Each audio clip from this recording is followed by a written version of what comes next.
Another episode, ladies and gents. We are back, and this time we are reviewing The Rock. And not Dwayne Johnson. This is the actual movie from 1996, and it was a movie for sure. This is directed by Michael Bay, who we've actually probably made fun of him a little bit before we've even reviewed a movie, film of 100%. his, Yeah. and rightfully so. But anyway, not to give anything away here. Screenplay by David Weisberg, Douglas S. Cook, and Mark Rosner. Story by David Weisberg and Douglas S. Cook. Cinematography by John Schwartzman. Edited by Richard Francis Bruce. Music by Nick Glennie Smith and Captain Hans Zimmer. You can hear it is in the first correct. 5 seconds of the movie. You definitely can. Yeah. He has a distinct sound in the 90s, that's It's- for sure. It's Sounds a lot like This soundtrack actually sounded a lot like Crimson Tide to me. Gladiator, Pirates of the Caribbean, and this movie have Yeah. very similar soundtracks in odd ways. Not Gladiator through and through, but there's some songs throughout Gladiator where I'm like, this is literally Pirates. Or I guess Pirates before Gladiator. You know what I mean? Whichever one came first. Yeah, but I was thinking Pirates through so many Yeah. of the. I could just hear it, Yeah. like the nuances that he has in his style. Yeah, I can 100%. definitely hear that. The cast here, we got Sean Connery, the legend, Connery. the legend, Mac. the schlapper Slap. himself.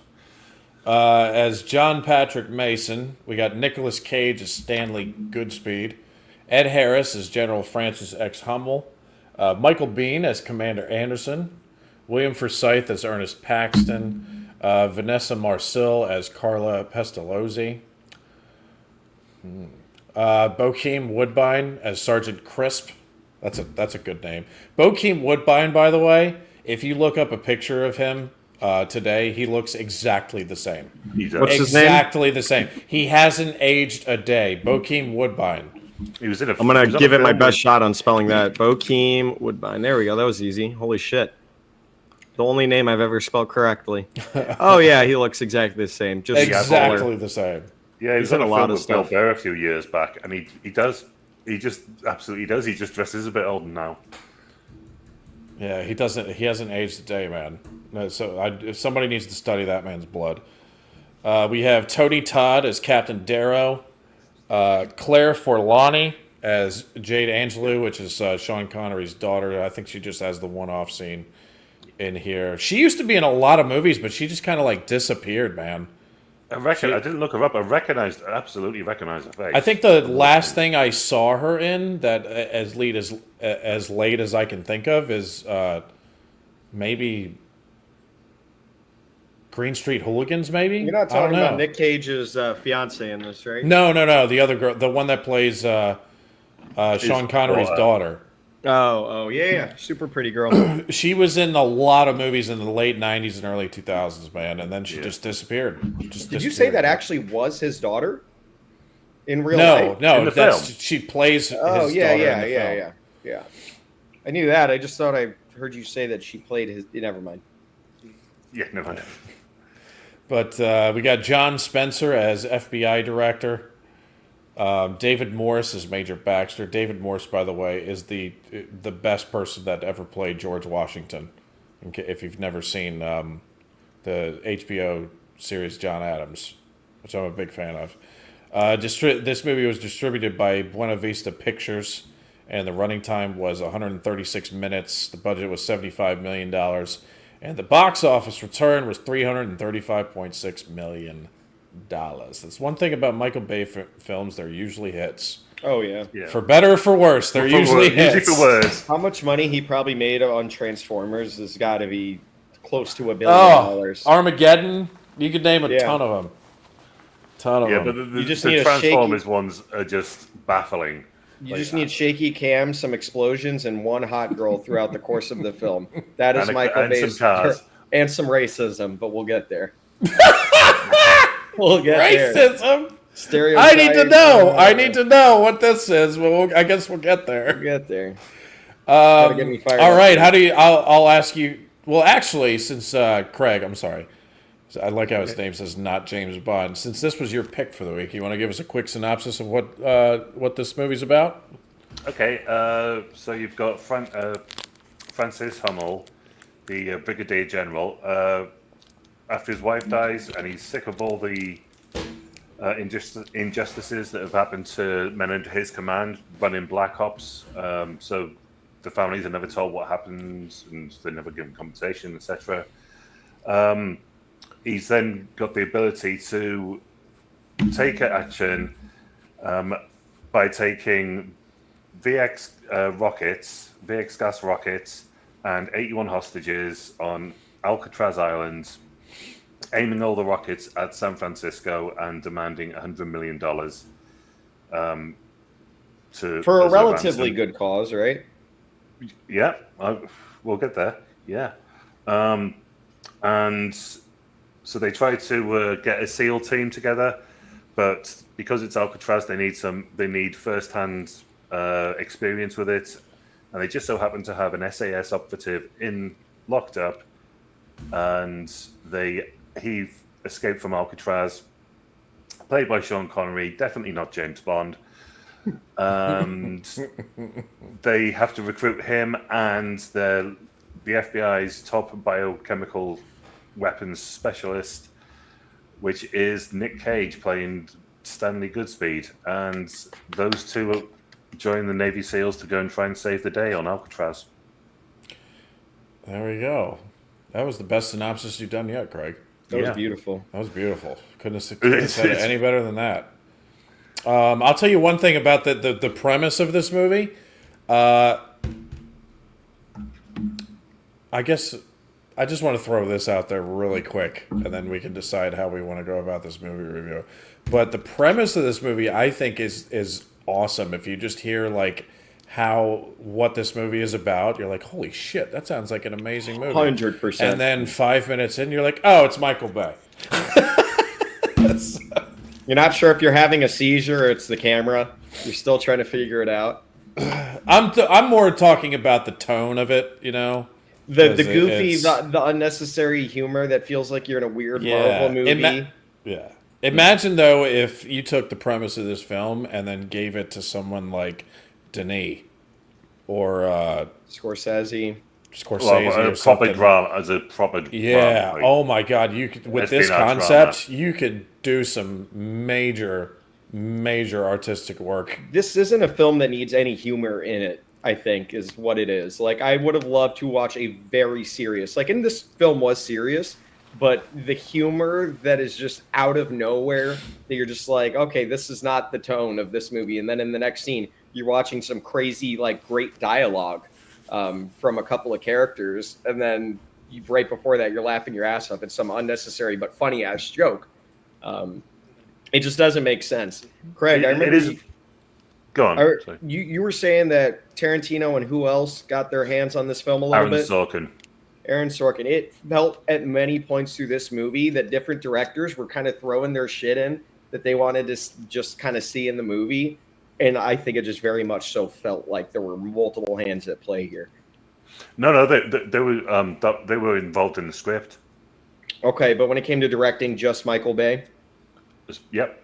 Yeah. Okay. He got a lot of backlash off Disney, but apparently he had they had a meeting with him, and he asked Sean. He didn't think he would, but he asked Sean Connery if he'd go with him, and Sean Connery was really enjoying filming it. He was like, saying, "He's doing a good job. Leave him alone." And apparently Disney just completely left him alone after that. This is a wait. Hold on. Are you? Yeah, this I'm is lost. a Disney movie. Yeah, Buena Vista is owned by Disney. Oh, but not Oh, Disney. really? Like it's not, but it is owned by Disney. Yeah. Okay. Okay, so that's like, okay, I see what you're saying. Like a It's a bit like subsidiary. Lucasfilms. That's owned by Disney, but it's a Lucasfilm, so it's Gotcha. Yeah, but they just recently that's only they've only owned Lucasfilm for like 10 or 12 years or something like that. Disney own a surprising amount of things, and they have done for quite a while. If you actually look at what they own, Yeah, but did they own Buena Vista Yeah. in 1996? yeah. Okay. Okay. Yeah. I don't know. Yeah, Michael Bay, man. All right. Well, since let's do the or give our scores first this time around. Let's I'm start down. with Craig since this is his pick. I'm giving it a solid 8. It is a switch your brain off kind of movie. Sean Connery's just fantastic in it. Ed Harris, no one's ever going to accuse him of being Daniel Day-Lewis or Laurence Olivier, but he is perfect casting in this as the general. I think he really is. The Hans Zimmer score is fucking gorgeous as usual. Even though it's very distinctly Hans Zimmer, and you can hear bits of like Pirates of the Caribbean in it, sort of here and there, 10 years before it was made. I just love it. I think I saw this completely at the right time, like shortly after it came out. And yeah, so it was the right age to watch it. And I don't think there's too much nostalgia. Watching it again, I was like, I've forgotten how much fun this movie is. It is a fun film.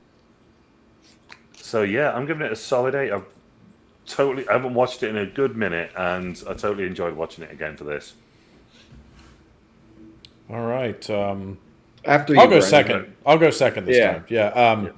I feel like I usually go last. This film.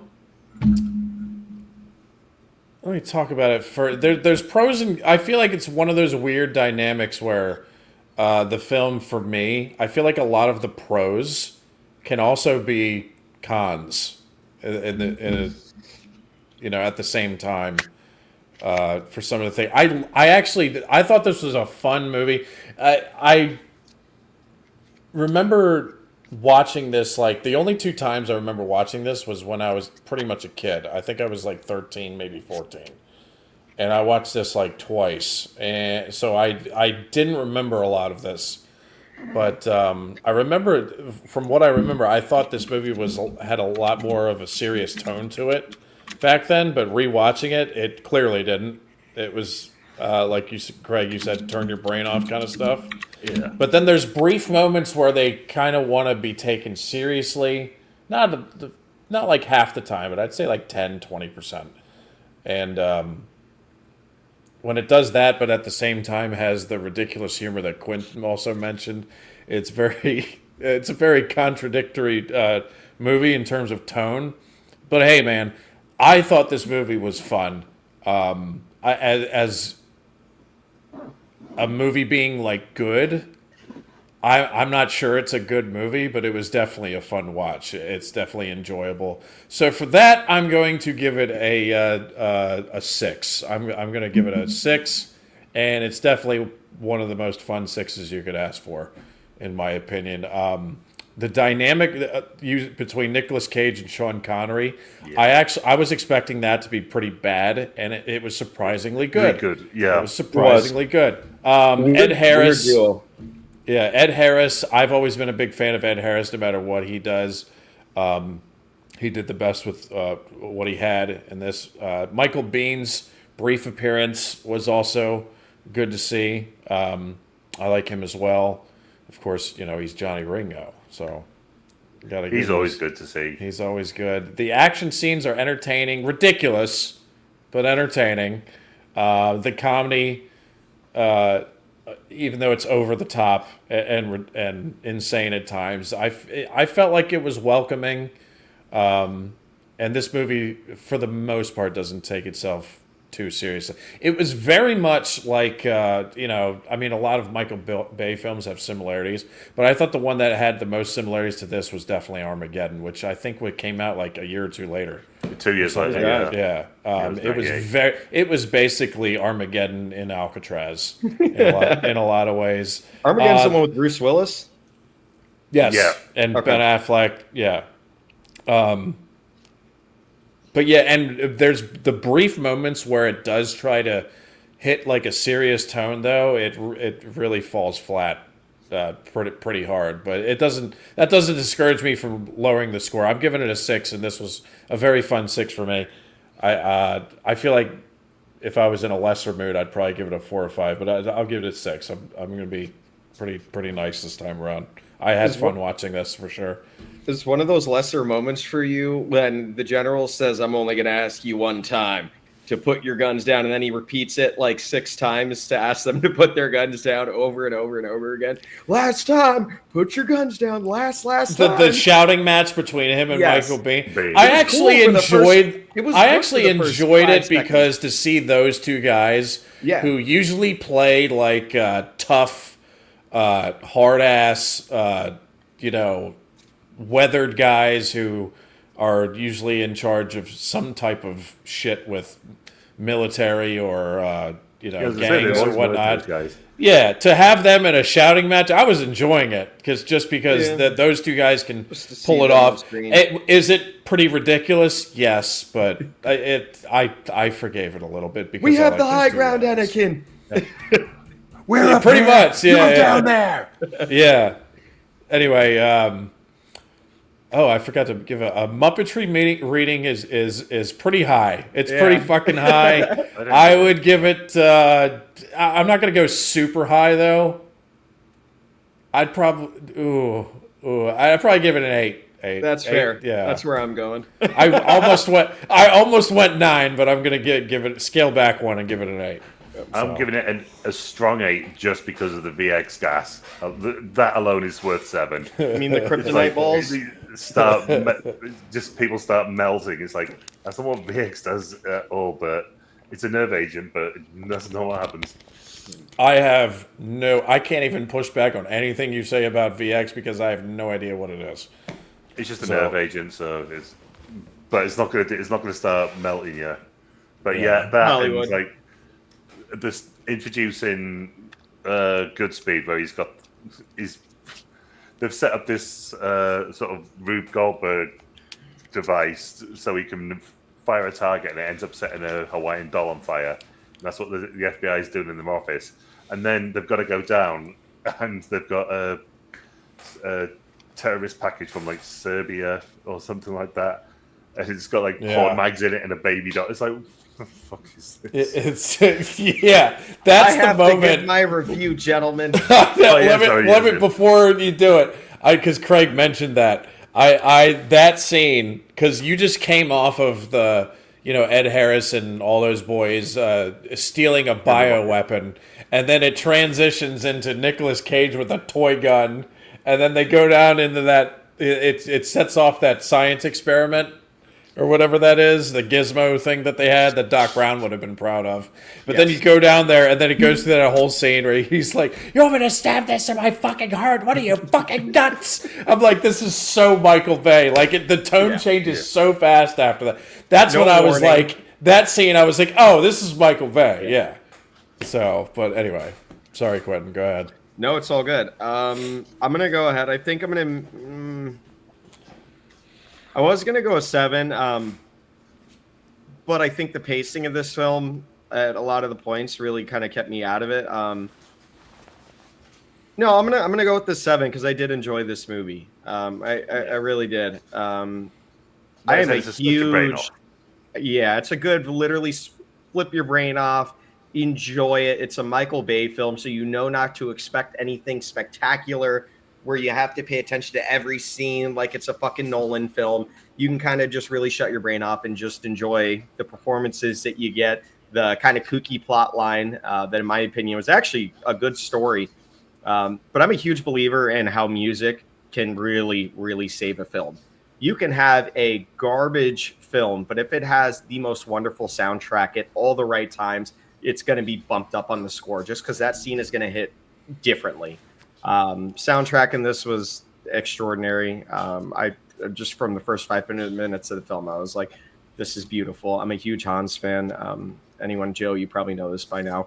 The cast I thought was exceptional, man. Sean Connery, him and Nicolas Cage. Never in my life did I think I would watch a movie where they were on screen together. It's just a weird ass combination in some fucked up fantasy to try to imagine one that I would never think of. But it worked.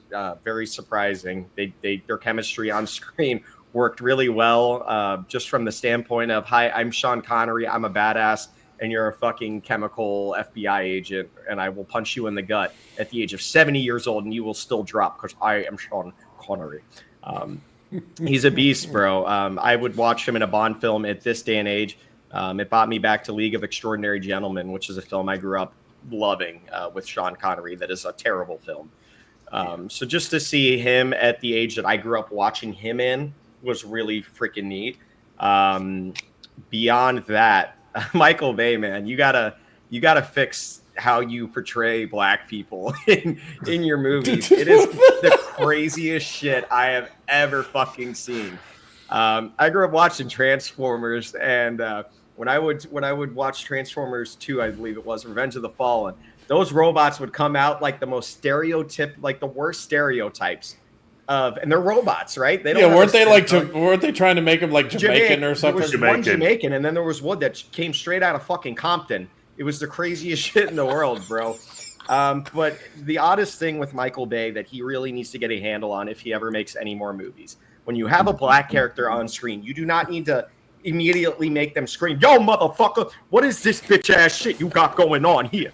You don't need that, Michael Bay. They could just be black and black. That's it. You don't need to exaggerate every fucking scene that they're in, man.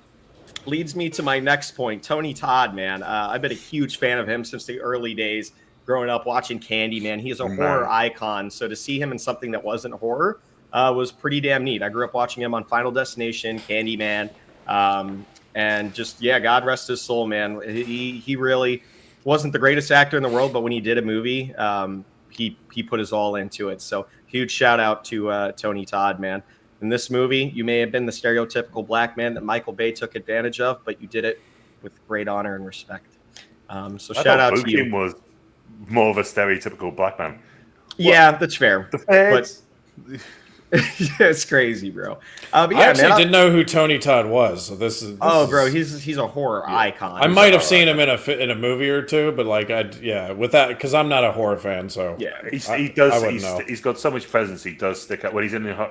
When you know who he is. In a horror movie, he's absolutely... He does have that face. Like, you look at him, like, you would be like, he would be cast as in a horror movie. He's got that kind of menacing, either bad guy or horror villain. Whatever. He was definitely my favorite of the Ed Harris's team, though. Yeah. He John was my C. Reilly had, because he was the one that was sadistic. Like, he wanted to, like, actually, like, commit crimes. Whatever his name is. Dr. Cox was in this film. That was fucking strange for me because I'm a huge fan of Scrubs. So every time I saw Dr. Cox's face, I just pictured him screaming at JD. Oh, John C. McGinley? John C. McGinley, thank you. What did I say? He was my favorite, right? Because he's Dr. Cox, and two, his surname was Hendricks. It's like, what the fuck's not right? Yeah. No, in the 90s, John C. McGinley, he did like, in 80s. He just seems like an army guy. He was in fucking Platoon. Yeah, he used to do serious roles. But the year before this, he also did Nothing to Lose with Martin Lawrence and Tim Robbins.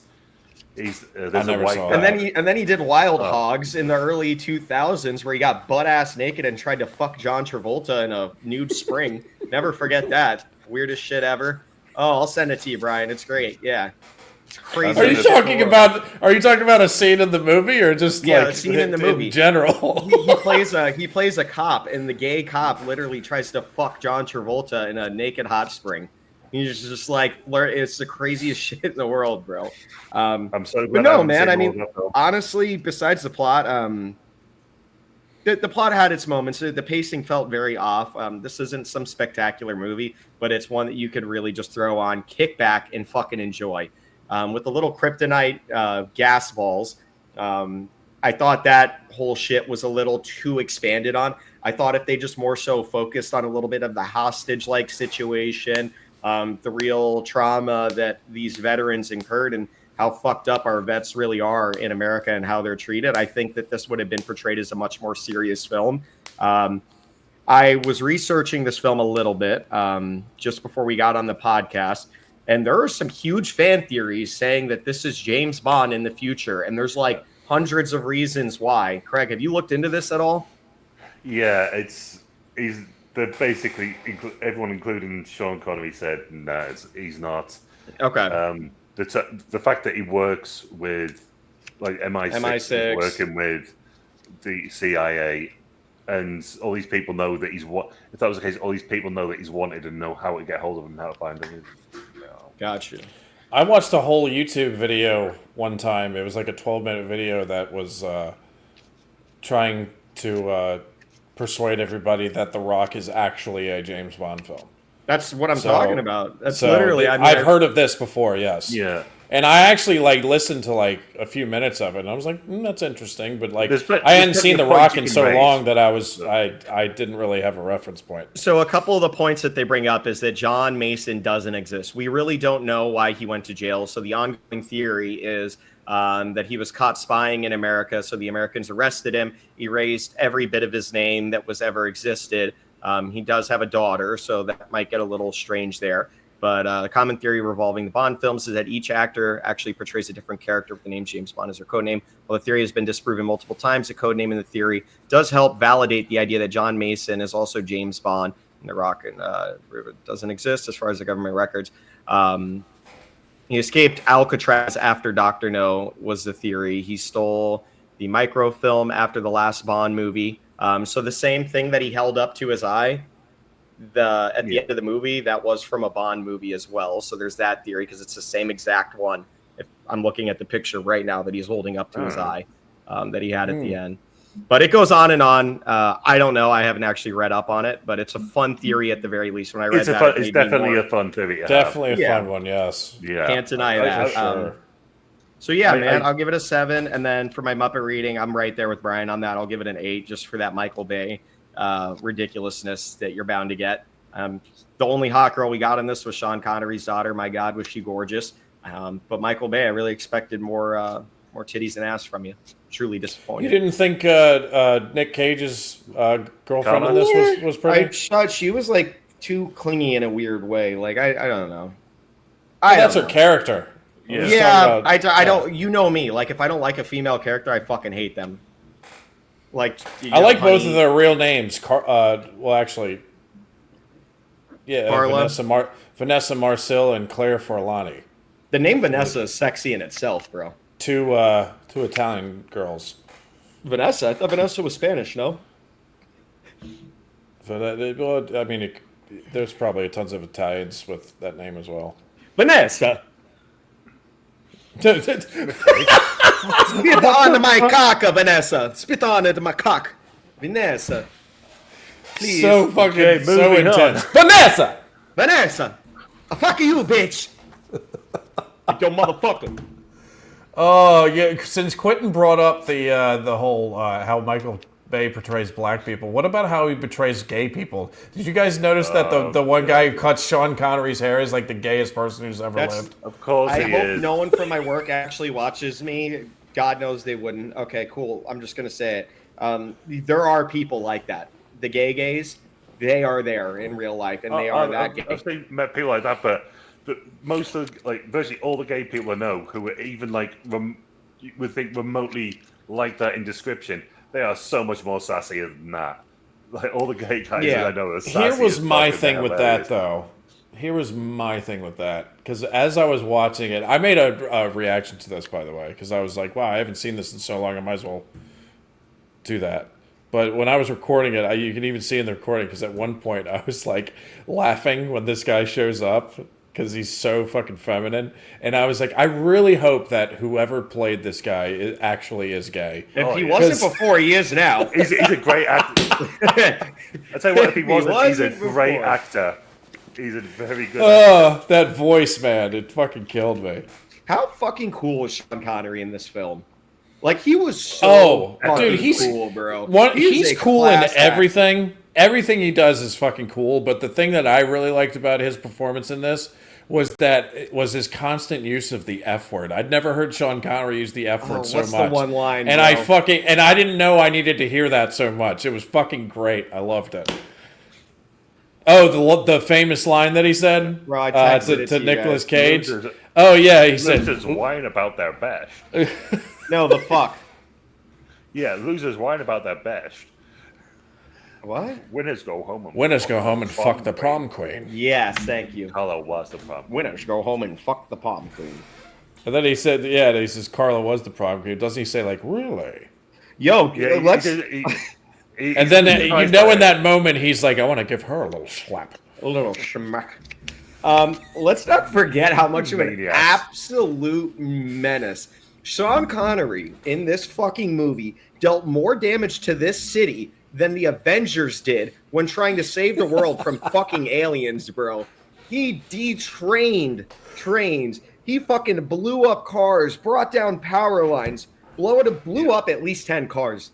Just in this giant fucking Humvee that he stole drove from over someone. one. He drove over one in his Humvee. You just brought it up. I have a long write down of this scene because let's get it. Let's get into that. Okay. So good pick, by the way, Craig. If I didn't already say this, this is good. This is going to be a good one to review. I'm loving this.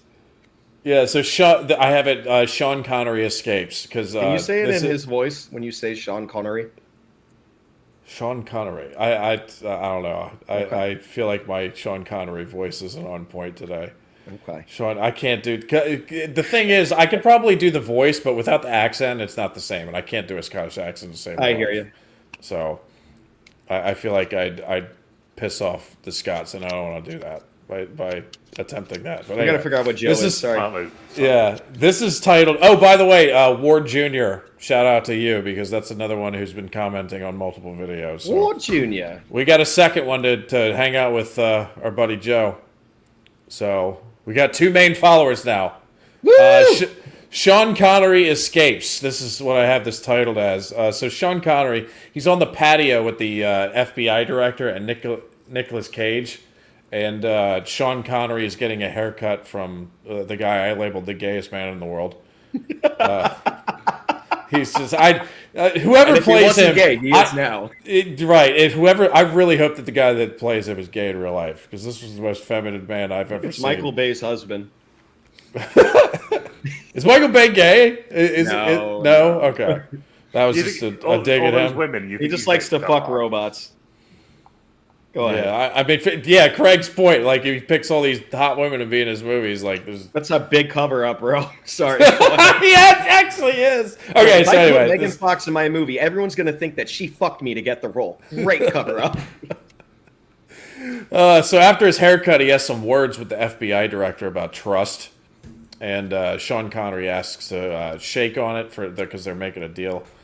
But Connery thinks he's lying because Connery then ties a piece of string around his arm and then throws him over the railing. So now the director of the fucking FBI is hanging over the railing from 1,000 feet in the air, and there's no way that this thin-ass piece of string is going to hold him there. This thing should have snapped as soon as he went over. Not to mention the 80-year-old man that's holding the fucking string.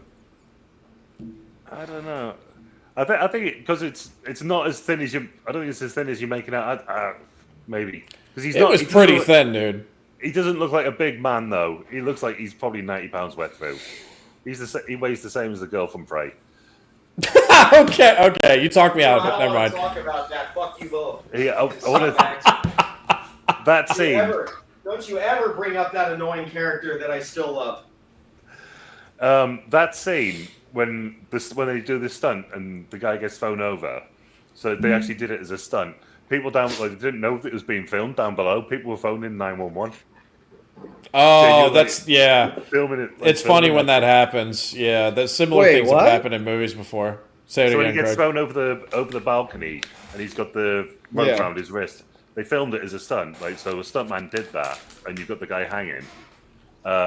So you got the wide shot, so you can tell it's not the actor. People down below didn't know that it was a film going on. They thought. How do they not set up precautions? I don't know. They're like, yeah, Sean Connery is holding that piece of rope on the other end.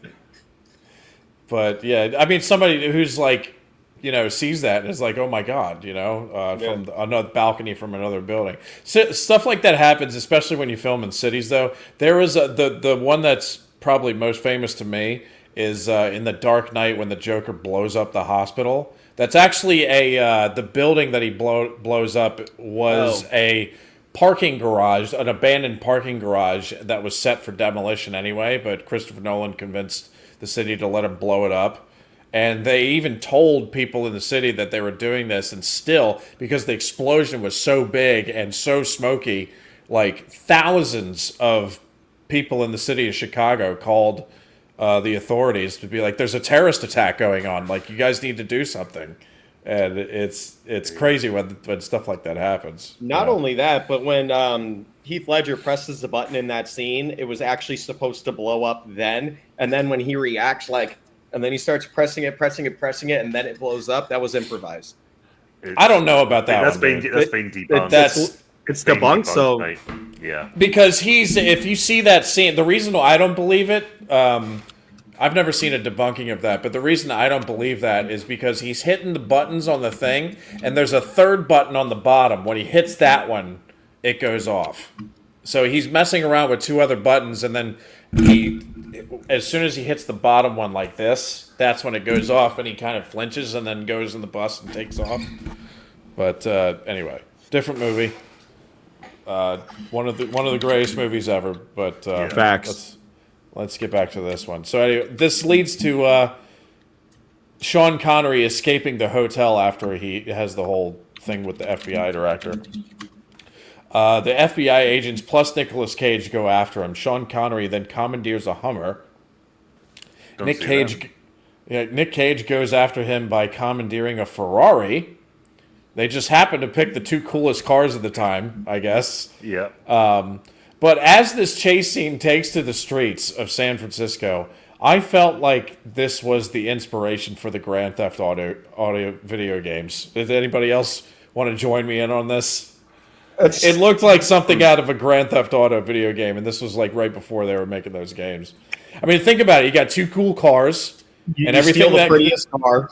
Yeah, they commandeer them, and everything that can happen on these streets in this car chase is going to happen in Grand Theft Auto. It either inspired it, or they just... Here's the other possibility. They just went full 100% Michael Bay on this scene. I think that's it. Or both. Combination of both. Could have been both. I've only played the first Grand Theft Auto, so... This... I've never played the first one either. I played the second one, though. That's the one where it's got the view from up top. From top down. I've got the trilogy on the Switch. Right? And then Vice City was the second one, or no? No, this is before the 3D versions of them. Or anyway, Yeah, the first one came out. The first one came out at least a year after this. At least a year, maybe 2 or 3.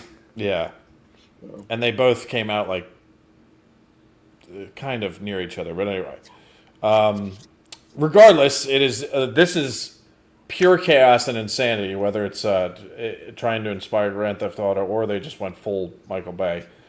There's so many cars getting destroyed. To Quentin was talking about this earlier. A cargo truck carrying water bottles gets destroyed, which looked to be inspired by that GoldenEye scene with the tank. By the way, anybody else see that? I haven't seen GoldenEye. Oh no, we did review GoldenEye, didn't we? No. Yes, we did. Okay. Yes, we did. We did, yes. It looks like a straight up copycat of that scene, just with a Hummer instead of a tank. The Hummer takes out a random car, knocking down a telephone pole. Multiple cars are flipping. The Ferrari flies out of a shop window at one point. A trolley gets destroyed.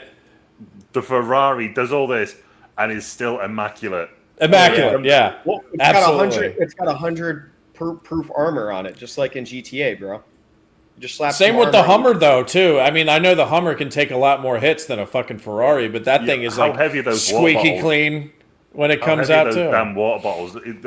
He should have about 5 come through his windshield. Fuck the water bottles. How heavy was the telephone pole? That kills most people. I took down a telephone pole on 95. Did you? Yeah. Oh, man. Well, I'm glad you're okay, so you can be here with us, okay? Because honestly, like, over half of the times I hear somebody hits a telephone pole, they're dead. Well, the fire department, they told me that every light pole within like the next however many miles was cemented into the ground. I hit the only one that was previously knocked down and repaired that wasn't cemented in. So it was just like a miracle kind of situation. Wow. But yeah, the Ferrari flies out of a shop window, squeaky clean. A trolley, the famous San Francisco trolleys. One of them gets destroyed, and the black guy on the trolley is yelling, "Holy shit, you motherfuckers!" It's the craziest. It's always... Quentin's exactly right, man. The more I think about it, I think he's right. And then the guy at the Good morning, intro, y'all. How y'all doing? Y'all having a lovely day?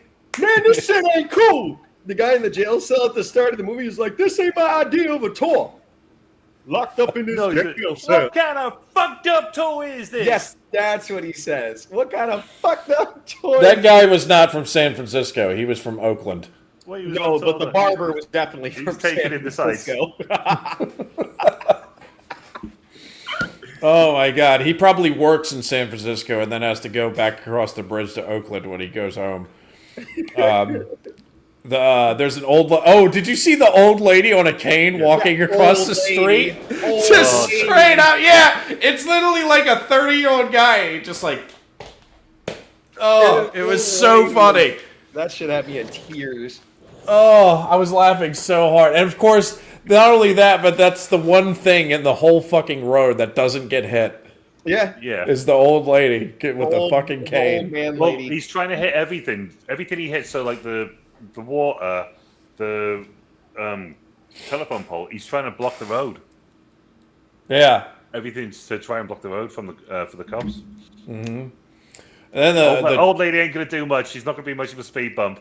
No. yeah.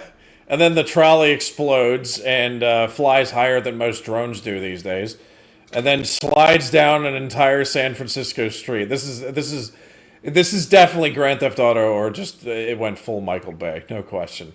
And then at the end of it, some random guy on a motorbike comes up and goes, "Hey man, you just fucked up your Ferrari, a California dullard."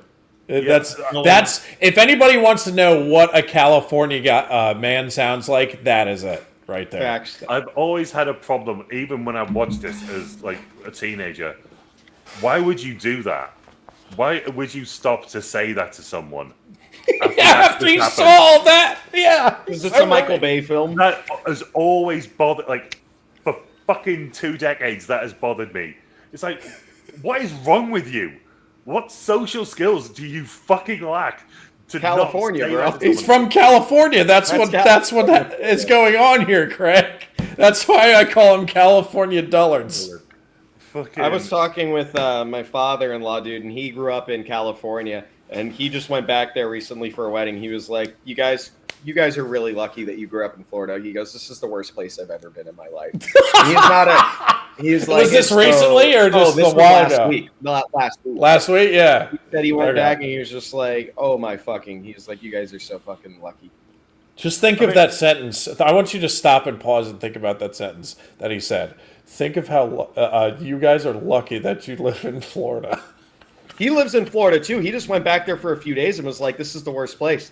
It's so bad." Yeah. Well, I mean, obviously, I don't live in America, but I've heard there's a few problems over there. Oh yeah, a lot. Yeah. Yeah. Yeah. And they all seem to stem from California. Yeah. Yeah. Not to mention, a few times a year, the whole fucking state goes up in flames, and it literally looks like you're watching videos of what you imagine hell or Judgment Day to be looking like. It's unbelievable. These the fucking wildfires. Yeah, and they got people hoarding water.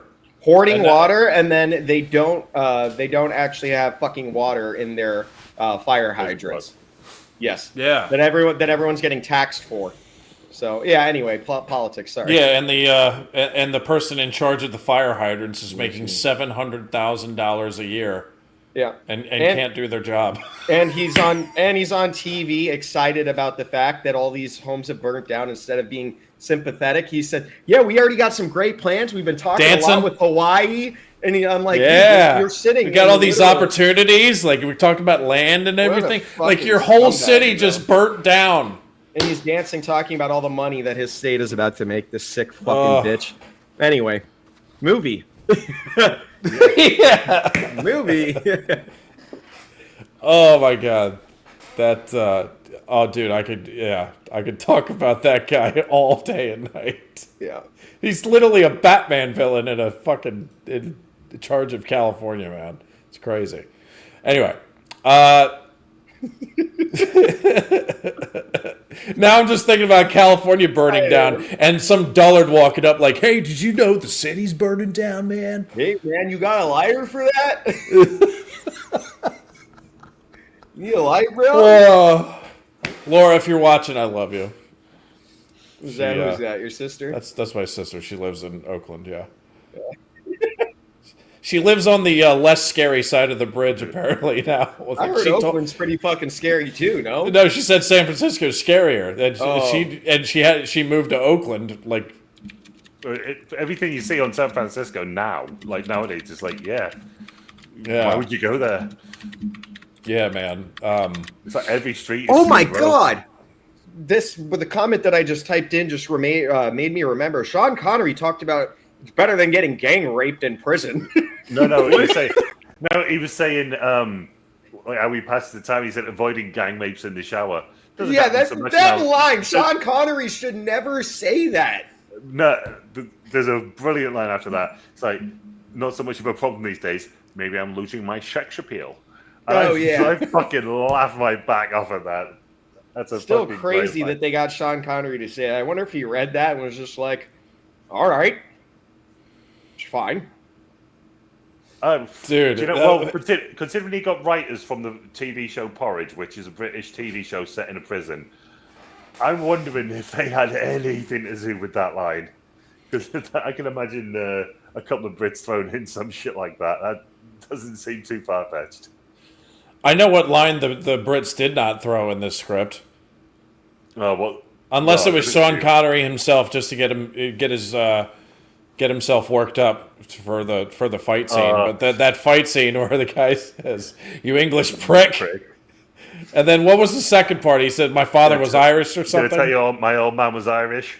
Yeah. Oh God, I got so mad at that. I either said American, which 90% likely this was an American just writing this line, or two, Sean Connery put it in himself just to get himself worked up in that role. I to fight think back. he put it in to just show how.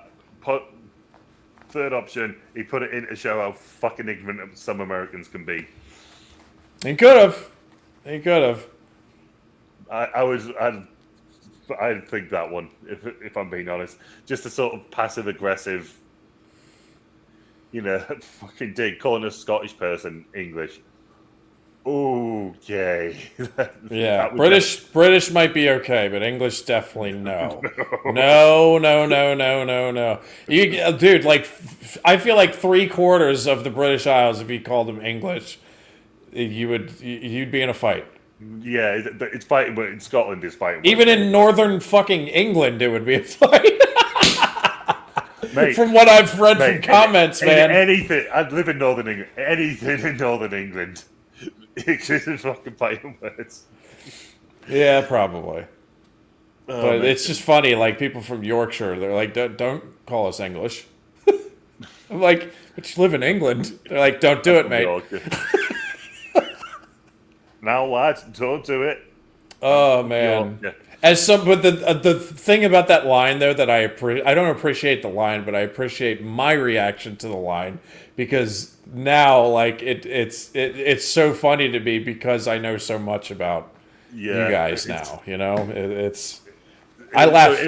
If you watch my reaction to that movie, that point I think that might be the hardest I laugh in the whole reaction because I was laughing a lot watching this. Did you have more of an English? Do you think you had more of a British reaction than you did an American? Yes, absolutely. Yeah. Abso-fucking-lutely. Yeah. For sure. I feel like it's worse than calling Canadians Americans. Do you know what I mean? Yeah. It's like so much worse. Are we talking about the Irish? Yeah. Yeah. He says you English prick. Like that's a no. Yeah. You cannot do that to as anybody from the British Isles that isn't English. Legend has it, Sean Connery actually killed that actor in real life while filming that scene. He'd be well within his rights to. He'd be well within his fucking rights to. We were just discussing. He'd use the Scottish defence. He'd be up in court in Scotland. He'd explain what happened and go, case dismissed. Do you remember seeing this movie for the first time and what your reaction was to that line? Did you just think it was funny, or were you just like, "Oh, fucking get him"? Oh no! I just thought, fuck you. He's being too nice immediately. He was like, "Kill him! Kill him now! Yes. Off with his head!" Well, I mean, I've got a Scottish surname, but I've been brought up in England. It's I'm like a proper Brit. The only thing that isn't in me is Northern Irish. Yeah, so mum's Welsh, Scottish surname, and my cousin, all the family she's married into is Scottish, so there's a lot of Scottishness there from it. And I've been to Scotland loads of times, and I fucking love it up there. So Well, when we come up there, man, we got to go to Scotland. That's Fucking that's beautiful. a dream. I can't That wait is to a do dream. the city, the like Glasgow and Edinburgh. Yeah. But also, I just want to take a fucking car and drive up through the Yeah. fucking forests up there where there's like Yeah, nothing, and the just go beach. castle hopping or something. Literally. And brilliant. That But we sounds were like a boys' discussing trip. like this line, just to stress to you, like because it was funny. Craig mentioned how like, did I have an American reaction to that line or a British one? And I had a Oh, I heard British that one. part. Yeah, Yeah, I understood but that. It was funny because I didn't it know what you guys were talking about at first, Yeah. and then I heard the context, and I was like, yeah, I had a British reaction because of Craig. I was like, oh, that's why I immediately typed it in the chat to you guys. But the just to stress how like how Bad. how bad it is and how you're never supposed to do that. It would be like calling someone from the South a Yankee. Yeah, fair. You know, here in Fair. the States, if you Fucking call, Yank. and which I think like if you had, I believe that's probably happened if you had someone from the southern United States travel somewhere and someone calls them a Yankee, like they can't do anything about it, but it's like, ooh, you motherfucker! Like, Yeah. if you're a southern, If that's the reaction that you get from them, Do you that mean a is yeah. Southern person calling a Northerner a Yank, or do you mean a Northern person calling a Southern person? You mean the Southern person? I mean, if a southern person came over here and I called them a Yank, so like my wife got in Yeah. a fight with this like director of HOA lady because she tried to tell us to stop fishing because an alligator was going to fucking eat us. So Christina and her get into a heated argument, and Christina ends it with, "Go back to New York, bitch." And I just remember thinking, "Fuck yeah, yeah, bitch." But is that what you mean in relation to the Yankee insult? well, Just did how she bad it actually is to call her a Yankee? No, Christina just said, "Go back to New York, you bitch." Oh. Yeah, it was great. I mean, to be fair, to back Christina up a little bit, there's too many people from New York moving down here, so no, I love it needs to stop. but yeah, it's just don't call a Welsh person, that's an what Irish she person, said. or a Scottish person English. It's just because they all hate us. Like if I'm classing myself as English, class myself as British, but live in England. Yeah, they all hate us, rightfully so. What's the drama there? This might be a History. conversation for off. What the fuck is the beef, bro? Does it involve tea? You'd have to know the history. Okay. Yeah, it's all historical, and the fact that we invaded them repeatedly, and the English. Did you guys win? Yes, Uh, most of the time, yes. Yeah. Most of, not always, but most of the time. We're Yeah. all under our government, so there you go. What does that tell you? You guys got to remember, I'm the jackass that asked you if the Boston Tea Party was an American thing or not. Yeah. Just remember that. Yeah. In fairness, there is a That's Boston. how in England. uncultured I am. Yes. But yeah, the only one that sort of irks me a little bit. I mean, obviously that what I just said, like that pissed me off him, that sort of thing. But I'm trying to think if you've actually done it, Brian, or not. But when someone's Scottish, and they've got the most, like Kevin Bridges, and people are going, I think he's Irish. It's like, I think he. Oh, and Well, the one time I've done that on. have you done it? I did it with Rod Gilbert. I said he was Scottish. He's Welsh. But he's Welsh, Yeah. and I didn't know. And I've mentioned before on this podcast, they rightfully gave me all the You got shit in the world roasted. for it. But at the same time, like in the same comments, they would be like, "Don't worry, you're cool." Oh yeah, but That's 'cause they the love fact you, you get an American pass because it's like he's American. I don't know, man. I think because it was Rod and it was a Welsh guy. I think and the people of Wales. I think of the people that I've interacted with from the British Isles, the Welsh seem to be the nicest.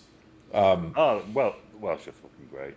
And but I think they gave if I had done this with a Scotsman and called them like Welsh or Irish or something, break you the then fuck apart. I don't think they would have been as forgiving. Yeah, They probably would have flew down. I could be wrong. I could be wrong. Completely, you know. completely accurate. Completely. Yeah, Would say I could be wrong, but I don't think so. No, I don't think so. You know, if Anyway. you want drunken violence in the UK, you come up north. Like if you want to see it, go to Newcastle. You would go to my town on Saturday night if you wanted, or go to Scotland. Because I mean, I've been on a stag do out in Scotland, and Jesus Christ, I went like we You did. guys we got went out that in dope Glasgow. train like exhibit thing near you, right? Oh, I've got one. There's one in my town. Yes, that's what I. Craig what I lives like how far away do you live from York? We Like a miles- drive. What is it? Like 20 minutes? Oh hell no! I'm way further north than that. It's about an hour and 20 minutes. Oh, really? Okay. Yeah, it's about an hour. But that's obviously like depend. Like there was a train depend on thing the that I roads. looked up that you were like, because I was looking in your area. We were all on Google Maps that night, and I just remember seeing this really gorgeous area. It just like was all green, and there may have been like a big train or something or a big structure. Oh, a train trying to- sculpture. Yes, maybe that's it. Yeah, Wow, that's the first time I've heard anyone compliment that. it looks gorgeous. I just remember maybe they presented it well in the pictures. Yeah, It's it must have been a possible. really good picture. Yeah, it's just that we've got a train sculpture. If anyone is dying to know, I live in Darlington. Docks. He is single, by the way. So if you're a man and you're Yeah. mid-60s and you're looking for some good talk, or if you're a lovely lady and is looking for the proper king, he will be there to cock you down right in your fanny. Right in your fanny. That sounded terrible. Anyway, It's so gross. I'm sorry. Sorry, I haven't just mentioned this to you disrespected all guys. of England. We patched things up, so I'm not single. Oh, well, there you go. Great fucking talk, Craig. There you go. He didn't even tell us. No longer looking for any more women, but guys, shoot your shot. But yeah, the cock, bring it. Bring that cock his way. Oh, we're gonna get thrown off of YouTube. No, we're not popular yet. Yeah, we gotta achieve that first. Oh, thank you for everyone who does subscribe. Like, you guys Yes. give us that extra little oomph to keep the channel going. I mean, we're going to have a blast either way if we had 1 or 2 subscribers. Joe and who's our new guy? Ward Jr., I believe is his name. Ward Jr., the junior of War. Ward, W-A-R-D. So it's a Ward and Joe. Yeah. Thank you guys. We would still do this channel if it was even just you guys. But thank you guys for all your support. Yeah, we really it's enjoy been doing fun this. for us. This is escapism for us from our, from being a dad or working too much or Yeah, everything. whatever we got to do in our lives, this is like our hangout Yeah. night. And all And then when three I of do us go just to love hang out- watching movies. And then when we hang out in person, I get in trouble. No, I'm kidding. I don't think you are. Kidding, I don't think you are. No, it was a great time. As long as the wife is entertained too, everyone's having fun. Yeah. All right. Anything else about the film that we want to touch on? Because we could talk about other things. I'm down to talk about some other things. There may have been one more line that I had sent in the chat. No, we got through the gangbang with Sean Connery. Yeah. Let me just check my notes here super quick. I laughed my ass off at the Nicolas Cage versus Tony Todd little interaction there. At the end, the Rocket yeah. Man. Yeah, because he's Oh, fucking... that shit that I sent you guys. The corniest, most Michael Bay shit I have ever fucking heard. You know Elton John? You know that song, Rocket Man? Well, that's what you are. Switch. Let's talk music. Do you like the Elton John song Rocket Man? And then Tony Todd says, I don't like soft ass shit. Again, Quentin's like, dude, the more I say these lines, I'm like, Quentin's right. Like, they just make these people like stereotypical black guys. So crazy, right? Come here, baby. Come here, baby. When he's got the knife. Yeah. By the way, he whips out because okay, so this is how the scene. Nick Cage has just taken the bio balls out of this missile, right? And Tony Todd shows up and says, come here, you little chicken shit." And then Nick Cage, like, he's a fucking Marine. A Marine is that. There were several scenes like this, by the way, where like, man, they make these Marines look like terrible fucking warriors because he just like walks in. and is just like, hey, you little chicken shit. Like, a Marine would never do that. A Marine would fucking either just kill you without you knowing he's there at that in a situation like that, or be like, put your hands up now. You know? So, like but it someone is Michael Bay. It's ridiculous, but, you know, it's all in good fun. But at the same time, so Tony Todd shows up and says, come here, you little chicken shit. Nick Cage stands up and threatens to drop the bioweapon. He also shows it to Tony and says, you know how this shit works? And Tony Todd then pulls out a giant knife. He goes, you know how this shit works? That was funny. I enjoyed that. See, he plays a fucking terrifying person in this as well, man. Menacing. And then Cage notices that Tony Todd has maneuvered himself close to the missile. So Nick then says, let's talk music. Do you like Elton John's song, Rocket Man? And Tony says, I don't like soft-ass shit. And Nick says, well, it's you. You're the Rocket Man. And then he hits the button, and the rocket fucking yeets Tony Todd out of the window like 1,000 feet. Fucking straight yeets him, dude. And then Tony Todd gets absolutely impaled on this sharp end of a pole. Is it that this whole sequence? I was dying. Did anybody?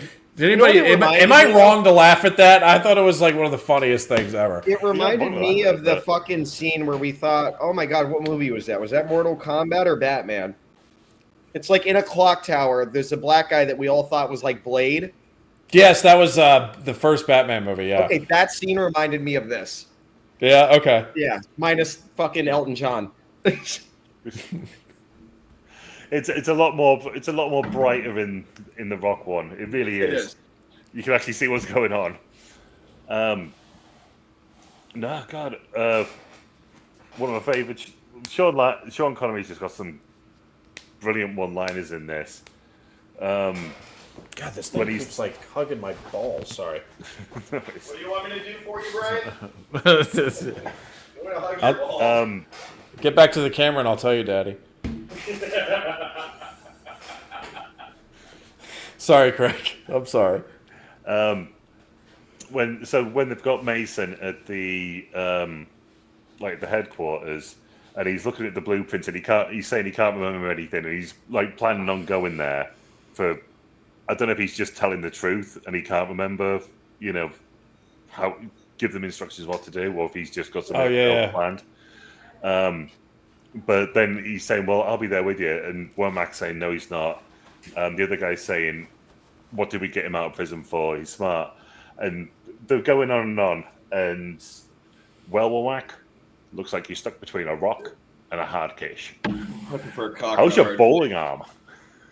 He's there with his fucking I thought that one was lame. That was so corny.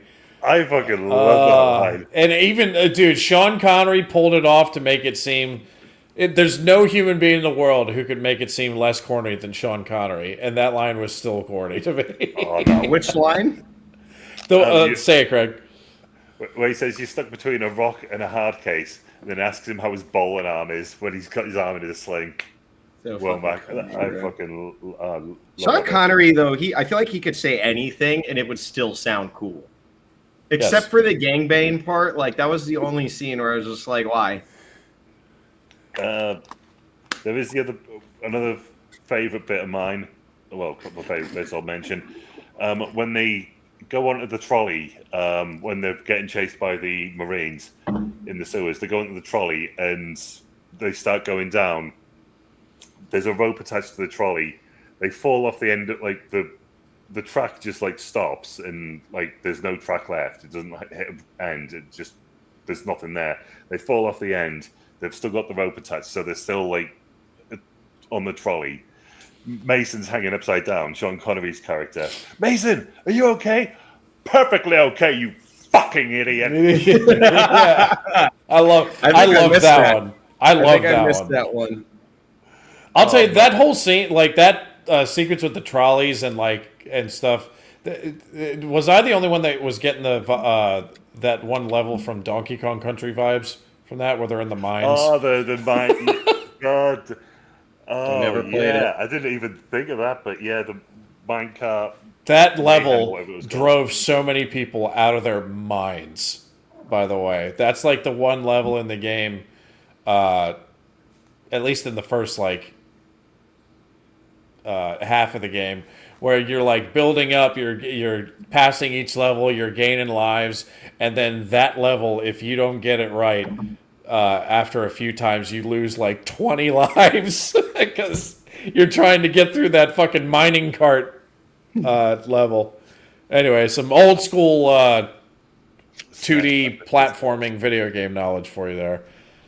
Classic shit, man. Oh, the Quinn mentioned this in a text before we went on, but Sean Connery teleports at one point. Oh, at the fucking movie? Yeah. God, do you want to do it?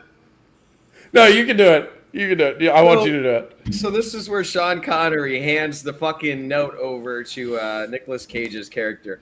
As the second that it gets handed over to Nicolas Cage, they're in the same frame, the same shot. Nicolas Cage starts opening it up as it's fully unfelled, or I guess if that's the word. He looks up, and Sean Connery is teleported at least 50 yards a fucking way on this like beam, just literally like it's. You know what it reminded me of? Mortal Kombat with fucking Raiden. He's just there, bro. He's like this mystical creature that gives little smacks here and there. This is who the fuck Sean Connery was. Maybe he doesn't exist. It could be magic. Hey, he doesn't exist, or he's just James fucking Bond. I like that theory. I'm with it. It's the SAS training coming out of him. It's the SAS. MI6 training. They should have named the movie The Ghost of 007. Hey, bro, that shit would have sold, let me tell you. Honestly, though, 007 on the Raw, 007 in Alcatraz. My favorite Bond movie is the one, I think with, what did I give it? Sean, probably Goldeneye. That's the one with Beam. Dr. No. No, Dr. No is Beam. the one with Sean Connery.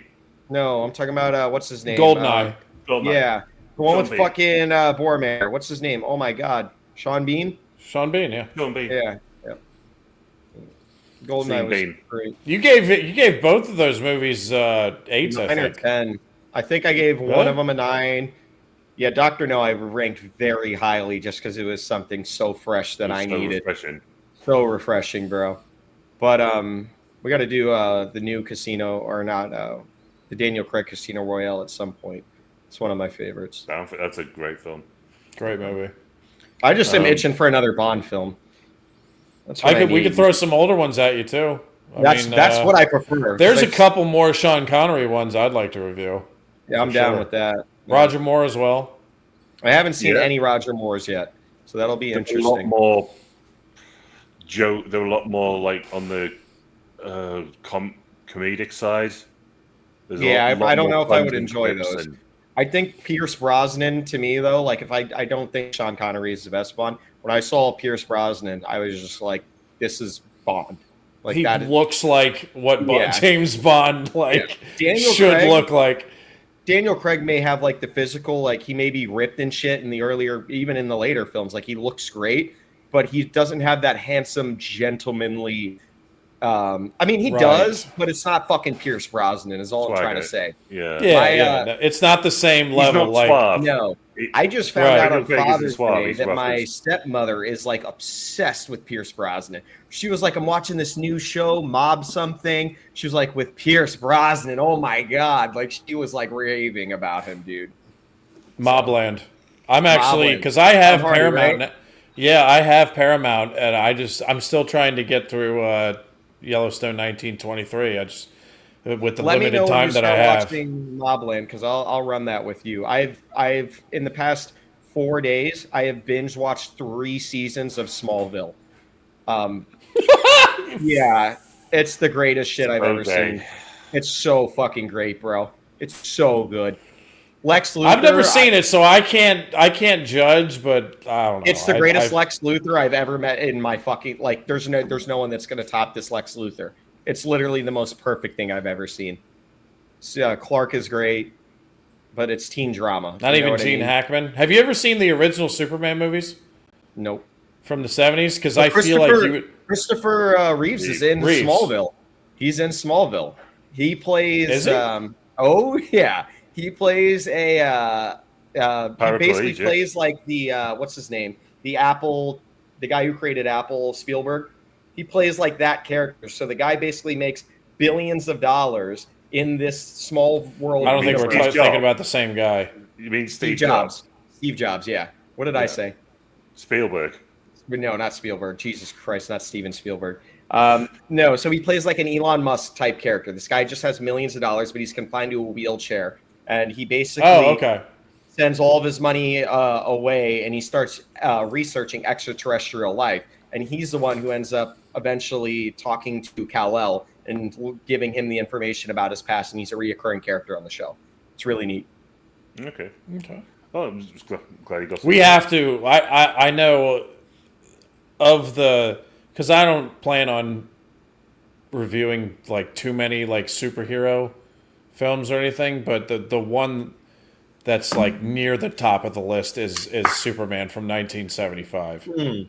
Because that one is, I haven't seen it that many times. It's my brother's favorite superhero movie, but Christopher Nolan, when he created the Batman trilogy, people were like, "Oh, what other Batman things are you looking to for inspiration?" He's like, "I'm not. I'm looking at Superman, the 1975 movie." Interesting.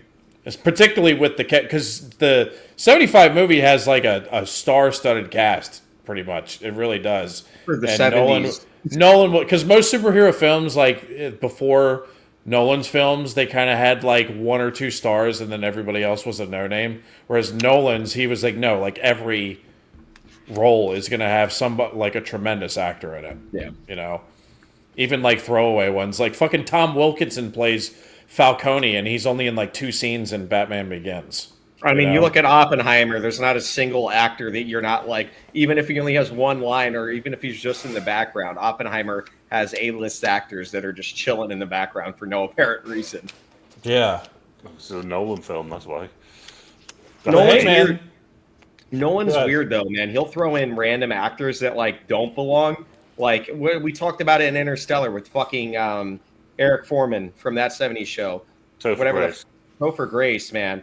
Oh, yeah, Interstellar. That fucking punchable idiot. I can't stand him. I can't stand him. Nothing against Topher Grace. I just like when I see him on the screen. It's one of those Shia LaBeouf things. Like, no, just get him off the screen. Like, I can't. It works out well when he plays irritating characters that are like intentionally irritating. But like when he doesn't, it's like I can't. No. Have you seen Fury? Because I heard that's one film that he's quite exceptional in. The one with Brad Pitt, John Bernthal, Shia LaBeouf. Not to me. Oh, you did see it or you didn't? I did see Fury. I have mixed feelings about Fury. I feel like it's the one thing about Fury that I appreciated was that it showed how vicious and nasty that the Allies could be in the war, because there's not a lot of good people on that side. You know what? On that. On the American side in that movie, you know what I mean? Because most movies, it's like, no, everybody's like, whenever they portray the Allies, it's like every guy is a good person and a hero, and a hero and whatnot, which is not the case. Refreshing. Yeah, well, that's and especially when you take most people, even if you are a normal person, when you put them in situations like that, like they have to. From what I've read and from hearing veterans talk about it, like you have to like become like visceral in tough situations like that where your life is on the line because it'll keep you alive. So I really appreciated Fury for that, where they made some of these people like that scene where they hang out at those 2 German girls. I haven't seen it yet, so don't tell me yet, because that's going to be soon on my watch list. But the con is it's got Shia LaBeouf, and then it's got that other actor that I can't stand. Brad Pitt? No. Not John Bernthal. No, absolutely not. Okay, it's the Latino the Latino guy who seemed to in the 2010 seemed to end up in like every fucking movie. Oh, the guy in Ant-Man? Ant-Man, yeah. I'm not a fan. Michael Pena. Michael Pena, yeah. So it's funny because that scene, there's a scene in there where they're sitting at a table, and on one side of the table you have Shia LaBeouf and Michael Pena, and then on the other side you got the guys that I like, Brad Pitt and John Bernthal. And John Bernthal's fucking. He is, if you ask me who the best, I mean, Iron Man is great, Robert Downey, don't get me wrong. I think that John Bernthal as the Punisher was the most brilliant thing I have ever seen come from a TV show. That was absolutely extraordinary what they did with that show. And it never, people just. You're gonna hate me, Q. I've never watched his Punisher. Punisher. Oh, it's fucking brutal. It's graphic. It is everything that you thought that a Punisher, a guy traumatized by war, or having his entire family killed. I mean, he just channels his like inner fucking rage, bro, and he is brilliant in this. And there's a really neat. It seems like he'd be good at that role, though. I mean, I've seen him in tons of movies, though, and everything he's in, every movie I've seen him in, he's brilliant. Well, Nolan whatever he does. The shot in the Odyssey, so that I'm very interested to see. He's in the Odyssey, really? Oh yeah, yeah. Odyssey, I'm weird about because we have Zendaya and Tom Holland, and I either actor I'm not really too fond of personally. No. I feel the same way about Zendaya. Tom Holland, though, I think people sleep on him. Tom Holland's great in that one Netflix movie, Something with the Devil. He plays like this little country boy. Is that the one with Robert Pattinson? Yes, it is. Oh my god, Robert Pattinson plays That's a twisted movie, dude. Fucked up movie. Interesting movie. For sure. There was. We're just bullshitting now, right? I know we're just bullshitting. No, I think this is. I'm cool with keeping this vibe going. The one I'm trying to think. There was one thing I wanted to mention about The Rock, but I'm trying to think of what it was. Sean Connery. Before we went off and do. Was there anyone else who was supposed to play Sean Connery's character, or no? Was he always from the get-go? It was Sean Connery and a Michael Bay film. As far as I know, it was Sean Connery, but there was someone else who was slated and they've commented on it since to. Well, they never said specifically who it was going to be, but it would have had to have been Goodspeed. You will fucking never guess. Mel Gibson. No. I would love to see that movie, Mel Gibson against Sean Connery. Oh, I'd be down. Or teaming together. Sorry. That would be weird. Against the Englishman, I guess. So I guess it would pan out. You fucked it, dude. You did a double whammy in one comment. First, oh my god, you knew you were going to piss off the fucking Scots by saying that, and you did it anyway, and on top of that, you got Mel Gibson doing it.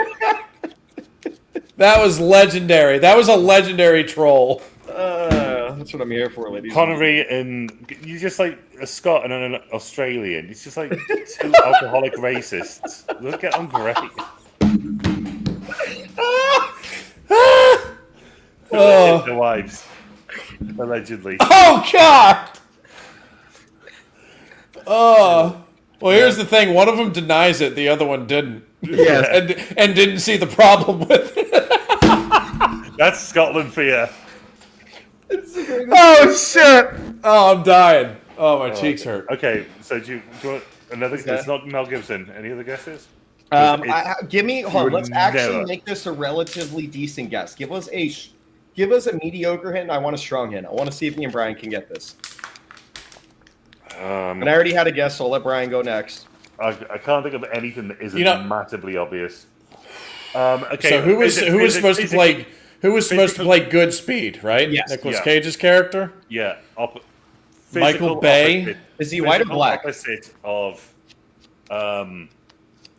Nicolas Cage. Physical opposite of Nicolas Cage. So he's Jack Arnold Schwarzenegger. Yes. Wow. Wait, hold on. Oh, okay. I thought he had. So I got that immediately. He didn't have his phone. That's incredible. Right. Yeah, I guess because that would have been around the time era. He turned it down because he didn't like the script, and he went off and did Eraser. But he has said since that he regrets not doing it. Of course he does, because this is the one that made tons of fucking money. Yeah. Arnold Schwarzenegger's not stupid. He's a very shrewd businessman. He's a very, very smart guy that most people don't give him the credit for that, but he's very smart. Bet he's happy he's not the governor of California right now. Well, he was running California when it was still fucking the place to. California used to be like the America inside of America, the land of opportunity within the land of opportunity. Yeah. It ain't that now. No, that's for sure.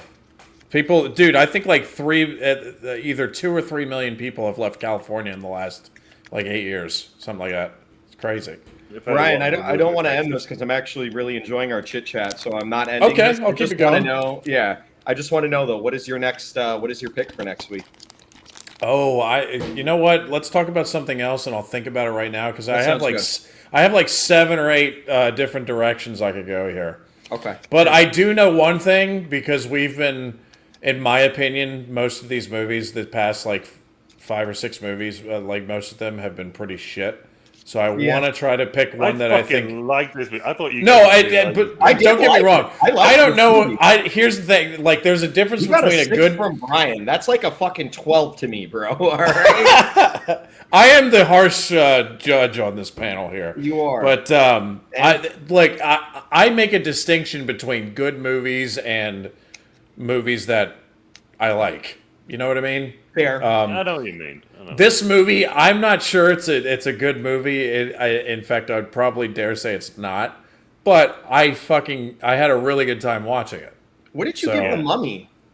The Mummy, I gave it a 7, I think. Okay, good. Okay.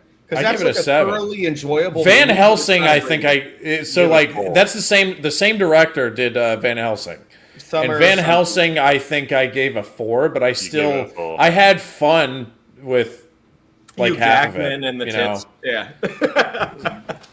Vampire tits. It's fun. It's fun to look at. This one actually is fun, but is it a good movie? I don't. Probably not. For 90s action movies. I mean, it has that 90s style though. That 90s action style, very 90s and style. I miss movies like this. So yeah. Yeah, it's just. I mean, the only thing I could think is more stereotypical. I can't describe it well enough, so I won't bother saying it. But yeah, it is so distinctly 90s. Like especially your California dullard with the hat. Like he's got the beanie hat on, the like flannel shirt. Yeah, and they all have major confidence because they don't know what's coming in 30 years. No, but that was when California was California was, dude, we're picking on California a lot this episode, and rightfully so. But for many, many years, like 50 plus years, it was the land of opportunity inside what we call the land of opportunity, the idea of the United States of America, it was the state that all Americans wanted to be. Because that's where you got notoriety, you got famous, and you could become a star. Yeah, if you asked any Brit, name 2 American states, to say New York and California. LA. Well, they'd actually probably say LA. They wouldn't even say California. Oh, you mean cities? No, if you asked a state, the answer you would get would be that. I mean, obviously, the smarter ones would, the adults would know California, but everyone just thinks LA. You know what I mean? Yeah, and California's a big goddamn state, man. Oh no, it is. A lot of cities too: San Diego, Sacramento, San Francisco, Oakland, Santa Monica. Yep. I said a lot of big Pasadena. You got a big gate. A big gate wingers. Man. But yeah, this was a fun movie. Is it a good movie though? I would say probably not. I really enjoyed it. What are some? Because I like it. I like the. You said there's a good story in there. I got the good story. To me, I got that because I like it. Maybe too much, rose tinted glasses. But Hummel's character just. He uses non-lethal force when they go and get the rockets, and he's assembled this squad. They infiltrate it, and they say using brutal but non-lethal force, so he doesn't want to kill anyone. When they get to the islands, and he sort of crouches down to the girl. He's like, "Hey girls, you having a good time? Hey, I need you to do something really important for me. You need to tell your teacher that you need to leave." And I had this on this What morning. teacher is gonna like? I had a problem with that. That was kind of strange because it's like, all right, a kid walks up and says, like, we really need to go. Some strange man just told us we really need to go. The teacher most likely isn't going to say, all right, kids, let's go off I know. onto the boat. Like, that's not going to fucking happen. Yeah, I know, but what else can he do without giving himself away? So he's he's doing as much as he can. But at within... the same, his character though just doesn't make a whole lot of sense. I understand his principle.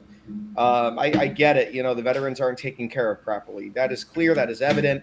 My problem is that why be the general?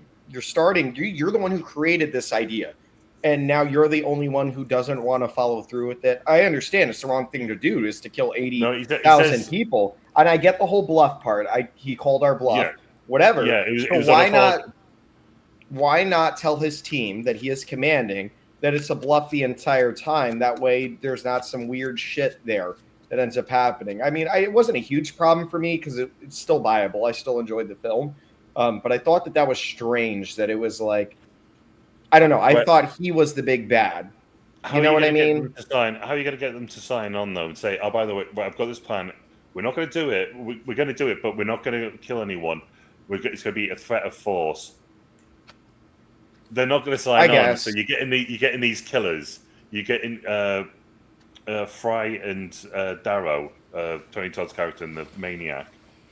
You're getting those two aren't signing on a threat. I didn't have a problem with the way they acted, and like they had those kind of maniac guys on the squad. What I had a problem with was their ranks, because the Tony Todd is a fucking captain. Like people that have that, like there's been maniacs in the past that have ranked that high, but you don't get that many of them in the same fucking squad, how many captains following the general with without questioning his orders at all. It just seemed like, but he was like a legend. They did emphasize the fact that he was a legend in the Army or Marines, whatever it was. They even went to the extent of explaining all of the badges and stars that he got, the Purple Hearts and shit like that. So they really talked this guy Medal up. of Jesus, is that a real thing? I hope not, because that would be fucking blasphemic if you ask me. No, I think that I think you misinterpreted that. That was a joke, right? That was he said Congressional Medal of Jesus. So like the Jesus part is Jesus part isn't right. Got you. Yeah. He means to say Congressional Medal of Honor, but before he says honor, he says Jesus. Like, well, no, you can back his saving and extortion. Yeah. To his kidnapping and extortion to his thing, and then the guy. Remember when he bitched him out on the screen? He says, "Who is speaking?" It's me. He's like, "What are you?" And then he says, "How old are you?" He says, 33. I'm like, he looks 10 years older than me. I'm 37.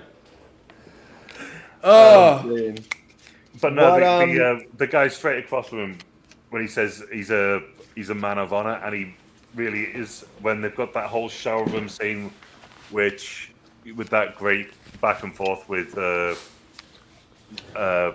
Captain Anderson and Hummel, and it gets to the point where he's saying, "I will not. I can't. Fine, well, I can't give that order." And they're having that whole bit when someone moves their gun and it knocks like some of the bricks down. So someone thinks someone's fired. Everyone just starts opening fire. Hummel's like out of he's got his back against the wall and he's just screaming ceasefire. He just doesn't want. Doesn't he do it like 5 times too? I believe so. Yeah, you see, just keep screaming ceasefire. No one's listening. And then at the end, when they found that, or they can't hear him. Well, I mean, there are multiple gunshots going up all around him. And then at the end, they've said they've still got a live one, and then just Tony Todd's character straight away just pulls a gun out to go and fucking end him, and he tells him like, was it hold your sidearm? What's the terminology? Holster your sidearm, I believe. Holster. Yeah. And then he just goes up to him, like closes his eyes, and then he just says, "Damn you for putting me in this position." Yeah. And then at the very end, and it's my favorite line out of the film. Obviously, it's not the funny one about fucking the prom queen, but when they fire a rocket off. It's going to go to the football game. He diverts it. It lands in the ocean, and I'm just thinking, what the fuck is that doing to all the fish? That's true, because one of that I'm one was happy you loaded caught with that the. too, bro. Yeah, it was VX. It was a VX loaded one. Yeah. Not only the fish, but like the fucking the water. What if like, the in bubbles general. come up and it gets in the air? Like, isn't Yeah, 'cause everybody that's- fucked? That's how that shit works, right? I imagine there possibly would be. It depends how quickly it disperses. Well, you guys know the name of the sequel to this, right? Radioactive Megalodon. It's the craziest shit in the world, bro. Elon Musk captured. No, I can't. Why? No, you can't. You Just can't. give up before I even that isn't You'll you thinking that. That is understand. us telling you that. You can't. He still wants revenge for me getting him with that a little It's bit. so that's one of my most liked TikToks that I've posted for our channel. Well, Is it? and you thought So the one that I love the most, guys, and let me show you. We actually had 1,000 views on this. It's from Nosferatu. We had 33 likes on a clip of the sex scandal that came where I was like, bro, like me and Brian are combating the fact that it makes sense why he would fuck her till sunrise. And the comments are, movie was horrible. The critics that tried to make it sound great should be unfollowed for having their followers watch this trash. The next comment was, boring ass movie, just saying. The next one was, fuck this shit. And then your Interstellar one, the one comment, someone just said, splendid. Yeah.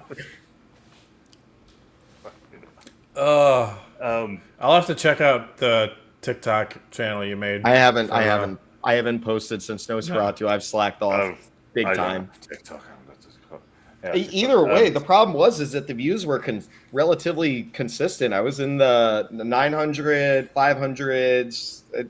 It got there, man. And then I just didn't post like a scumbag. Going back to my point about Hummel, when it gets to the very end and he's so that rocket that's killed all the fish, they realize that he's misdirected it and saying what the fuck is going on, blah blah. And then eventually gets to the point where they're having a sort of Mexican standoff, and all the guys are against Hummel, and they were telling him to launch a missile, or he's explaining why he's not doing it, and he just says, "I'm not about to kill 80,000 innocent people. Do you think I'm out of my fucking mind?" And that is just his. There you go. He's but then he loses he's all trying to do respect. he's trying to do the right thing. He's going to pay them $1 million each, and he's going to give them money to he says he had 83 men die under his command because they were all left behind because they weren't going to go back for them. And it didn't matter because they weren't on the books anyway. Yep. So he's trying to do the right thing in the wrong way, but he's other than Sean Connery, obviously he's got to be your favorite character on the film, but Hummel after that, absolutely for me, and that is my favorite line of the film, where he just says that, where he says, "We bluffed, they called it." He's not good at they say he's a man about it, he is, and then at the end when they all start shooting each other, he tells them exactly where to find the last rocket because he doesn't want these guys that he's brought in to have control of it. He wants the scene guys to win. It seemed like this scene hit deep for you. Sorry, I just read Quentin's message. You just crazy. That was You're a crazy person. No, that was Mel Gibson's message, brother. Don't put my name on that shit. Yeah, it literally was Mel Gibson's If message. you know, you know. It That's totally all we're was. saying. Yes. What movies, and I'm genuinely curious, are there any movies coming out that anyone is looking forward to seeing? In theaters? In theaters, yeah. Just out of sheer curiosity. Like, the Unholy Trinity seemed like a good idea. I saw the reviews. 28 weeks later. Oh my god, the reviews for that are already nuts, bro. I haven't actually seen any reviews. When I came home tonight, I did see some reviews, but not had a chance to. I'd have to watch the first two, which I don't mind doing. And First it's one's a horror. good. First one is good. Second one I've heard is and this is coming from somebody who is not a fan of horror stuff.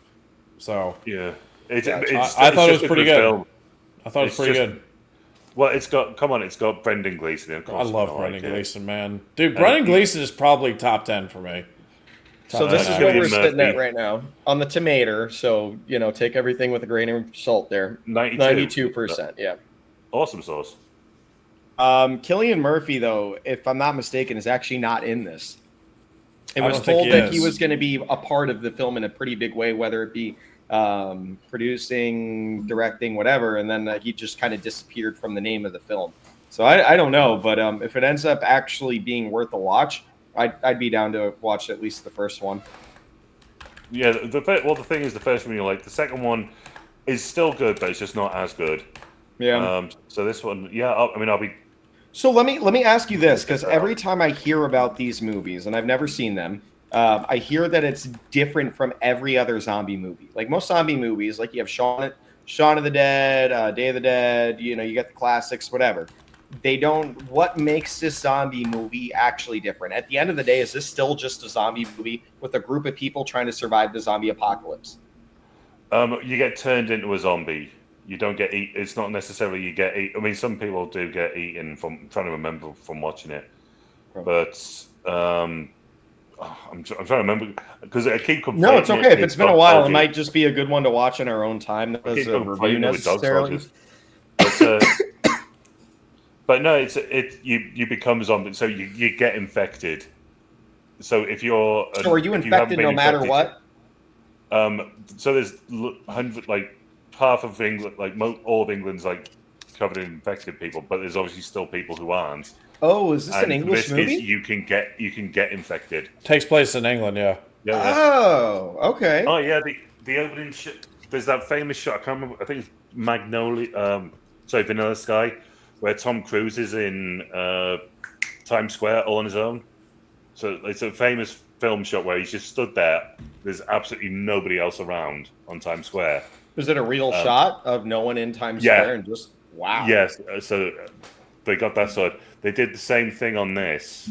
Bearing in mind it was a really, modest budget. They did it in England. They did that by filming it. Obviously they had to do some things, but it was 5 o'clock in the morning on a Sunday morning that they filmed it. So is that one of you guys' phones Not mine. Not mine. with the timer? Not mine. My I can hear phone's been something, here but the it's whole not. time. Oh, okay.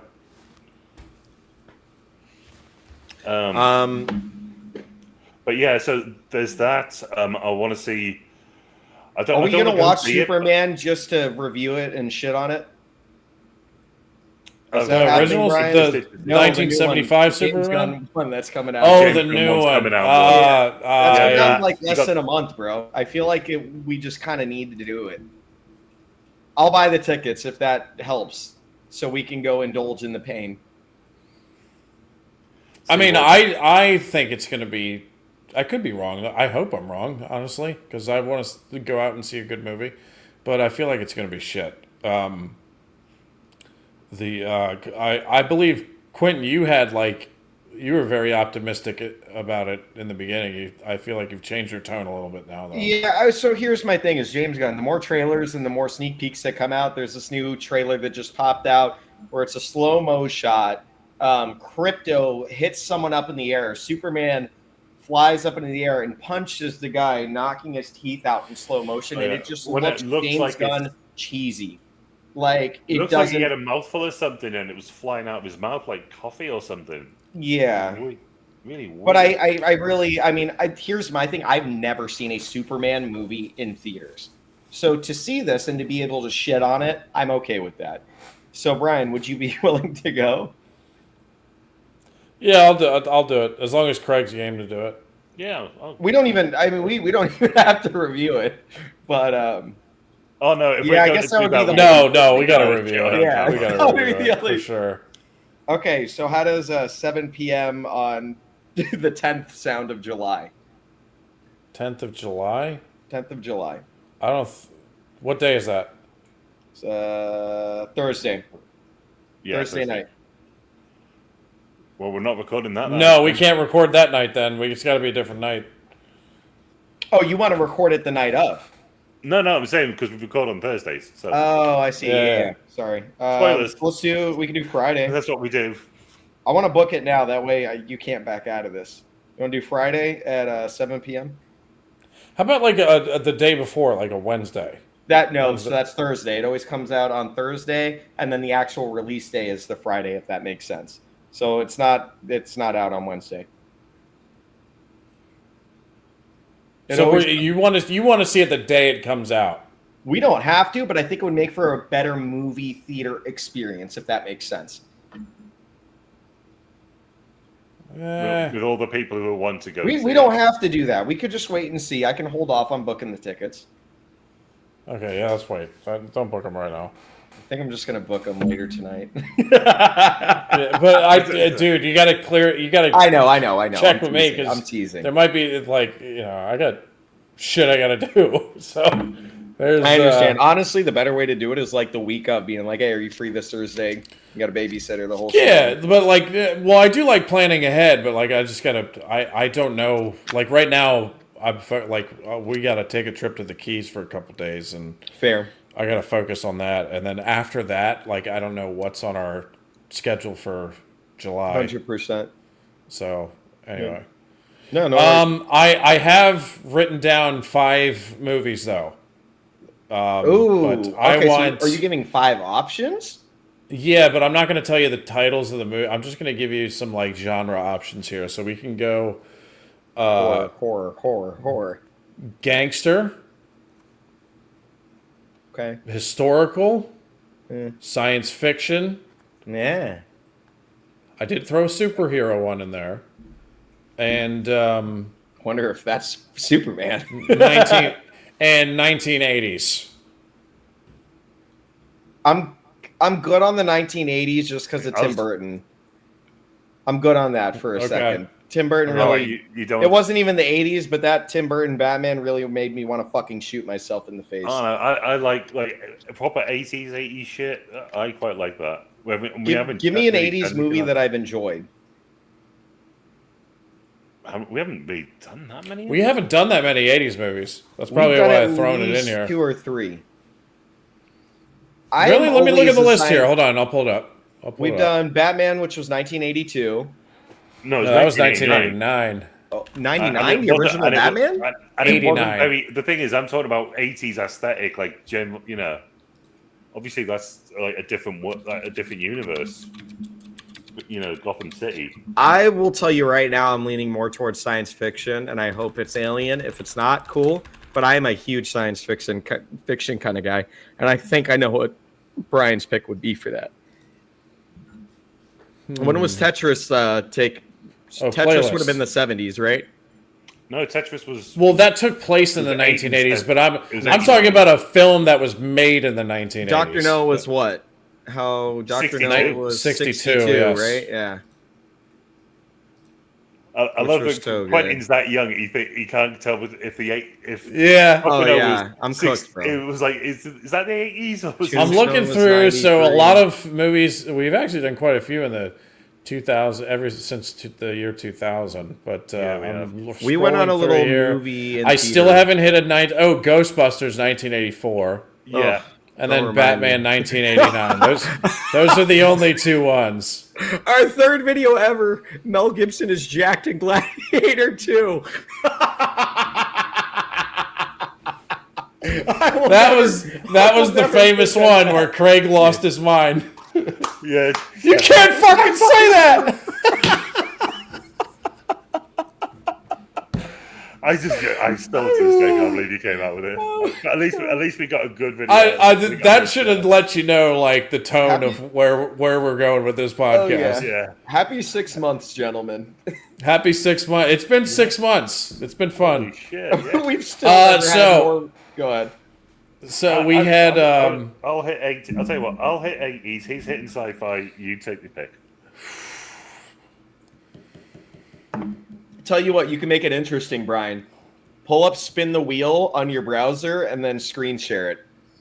And then you put So you picked science fiction and you picked 1980s. Yeah. Which one? I could go for either. Which one will be the best Contact. review. Contact. That was 1997. Fuck. Oh no, yeah, because you said 1980s. Okay, let's go. I'll do the 1980s one next time. Okay. Oh, okay. So we're going to science fiction. It is not Contact. What was Blade the other Runner? one you guessed? Blade Runner? No, it's not Blade Runner. It was not Alien either. This is Stargate. Stargate. Okay. Okay. Okay. 19 I watched something about that quite recently. I've seen it. Do you want I to saw- tell I us saw your it when it 80s came pick out. just out of curiosity? My 80s pick was it's not a famous 1980s movie, but it's Ridley Scott. It's one of his lesser known movies. It's Black Rain. Takes place in Oh, Japan. I've heard about this. I've heard of It's it. it's got Michael Douglas. Ah. I think yeah. it was. Wait, I think Definitely not it was fair. either in 84 or 85, I believe. Which Michael Actually, Douglas? 85. Which The, one's the real Mi- Michael Douglas. Come on, man. they're both real Michael Douglases. Oh wait, no, this is 1989. I didn't realize it was so late. I thought it was like 85. Oh my God! Look at that Michael. Oh, Look at that God, poster. Look yeah, at that poster. poster's insane, bro. Yeah, It looks Andy like Blade Garcia Runner. is in it. The reason I Oh. like this, well, I do like the story too. It's not a perfect movie by any means, but Oh, that that poster movie is in crazy. particular, it really captures how Tokyo in particular in Japan looked in the 1980s, and if you compared to the rest of the cities in the world at that time, Tokyo in this movie looks like the city of the future. We need to do the It's- original it's- Blade Runner sometime because I've We never do. seen it. We do, and it's my second favorite movie of all time, probably. That's insane. What's your first Gladiator? Gladiator, yeah. So two Yeah. Ridley Scott films. But I'll be the first to admit, Ridley Scott has quite a few stinkers. But it's, Yeah, I when he still when can't he get over hits it. one out of the park, like when he hits one out of the ballpark, it goes 600 feet. That's It's crazy. the highlight of my year for movies, and I don't expect this to change, has been Kingdom of Heaven director's cut. Oh my God, I still think about it. I think I don't know if I told you, Craig, but me, Todd, and the lady, we all sat down and watched it together, like a few days after Again? we all saw it. Oh my God, bro, it's so good. It's so good. Salah Hadid, oh my God, I want a spinoff movie with just him, but like at that same age, you know what I mean? I want to see that entire Yeah. movie from his perspective. And I want that. Do Good it with idea. that same character, that same actor in that Same actor, character. yeah. If you switch up In the the actor, I'm same not character. interested. I don't just mean with the same Yeah, playing the same gold person, armor that he comes out with character. towards the end of the film. Oof, insane, bro. Oh yeah. So Brian, Nice. That's Craig has amazing, man. given a couple of answers, but any upcoming films that you are genuinely either curious about, nervous about, or that you're just looking forward to in general? I can't think of one. No. Welcome to the I could 2020s, just ladies and I gentlemen. could just be not remembering them right now, but no, I I want to can't see how think about badly it. the Fantastic Four flops. That's going to be rough, bro. That's I'm just not gonna, seeing that. I I'm don't. not I don't seeing think that. it's breaking. I'm gonna give it. Like I'll say 300 mil is what the box office is going to be. Ooh, I think even the Flash did more than that. So The Flash I think was. it's- Oh. no. Yeah. Yes. no. Yes. Don't do it. Don't do Yeah, it. It's not a. It's not a. It's a really good movie, and you guys can suck my cock. It's a really good movie. It's so good. It's the only movie from the DCEU that I actually enjoyed, and no one went to watch it. It's the only movie that I think was genuinely great. You do that, I'm picking Wonder Woman then. Fuck you. Wonder Woman's good. You Dude, can't the beat first Wonder Woman. Yeah, The first Wonder Woman was good. was I never great. watched the sequel, but people said it was like maybe we should do that. hot garbage. I put it on and lasted about halfway through before I just shut it off. Okay, Flash, Kick-Ass, Cadu Lake, Paul, Station Agent. Station Agent, is that the one with Peter Dinklage? It is. That's a good movie. Okay, so you've That's a seen it good already. movie. Yes. I thought I was going to catch pull you that guys list up back on up. it. Let me see if it'll clear up. Yeah, there. Keep clearing. Euro Trip, Cancel Barbarian. Euro Trip. Dragon Slayer, The Last Samurai. I fucking love that. So, American Pie. You might as well start with the first one, man. yeah. Wedding Crashers is a comedy that I fucking There's love. a few that are going to be removed off of here. Nightmare Alley. I've never seen that. Nightmare Alley's and then Bradley at the bottom Cooper, here, Kate you Blanchett. got. Are these ones at the bottom? Is one you haven't seen, but you plan on That's the watching? ones that I'm going to watch on my own time. Lincoln, Darkest Hour, There Will Be Blood, Contact, Black Rain. Black Rain is on here. Yeah, I think I mentioned it to you before. That would make sense Oh. because these are all movies that you've mentioned to me at the bottom. Okay. I think. And then Sisu, I need to watch. I think Craig just- mentioned Darkest Hour to you. Maybe Darkest not. Hour, I need to Yeah. watch. But I mean, it's just I've never. There's how many movies? I've only seen. What is it? The Gangsters of New York, or what is it? Oh my God, Gangs of New York. Gangs of Goodfellas? New York. Yeah, no, Gangs of New York. What's his name? The actor, the best actor in the world that everyone says. Daniel Day-Lewis. Daniel Day-Lewis. Daniel Day-Lewis. I have not seen enough of his films. Have you I seen have a- Goodfellas? Goodfellas, is that the one with the kid? No, I'm thinking of The Bronx Tale, which is one of my favorites. The one where it starts at the beginning. Craig, I want you to pause. He hasn't seen Goodfellas. No, maybe I have. Yes, I'm not Goodfellas with the surpri- guy I'm who not just surprised. died. Ray something. He died. Leo, He Ray- goes up to Ray the car. Liotta. Ray Lee. Yeah, I've seen it. I've Yeah, seen he's it. got- I he's got the- it wasn't he's got the boot of my the car favorite thing in the open, world. and I it was is one of the those start of the film. people that did not think it was the greatest thing. Dude, Bronx I Tale thought you for had me. seen it. Yeah, I have. My brother made me watch Goodfellas and A Bronx Tale. My brother's from Queens. So early on, he had me watch The Bronx Tale.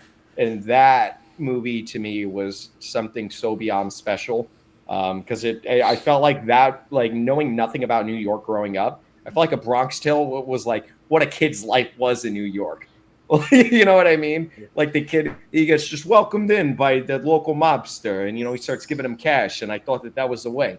So I literally thought that was how kids grew up in New York, and I was going to be that special kid if I ever grew up there. Like it was just this fantasy in my head. Yeah. You guys have Well, seen The Bronx Tale, right? I can't.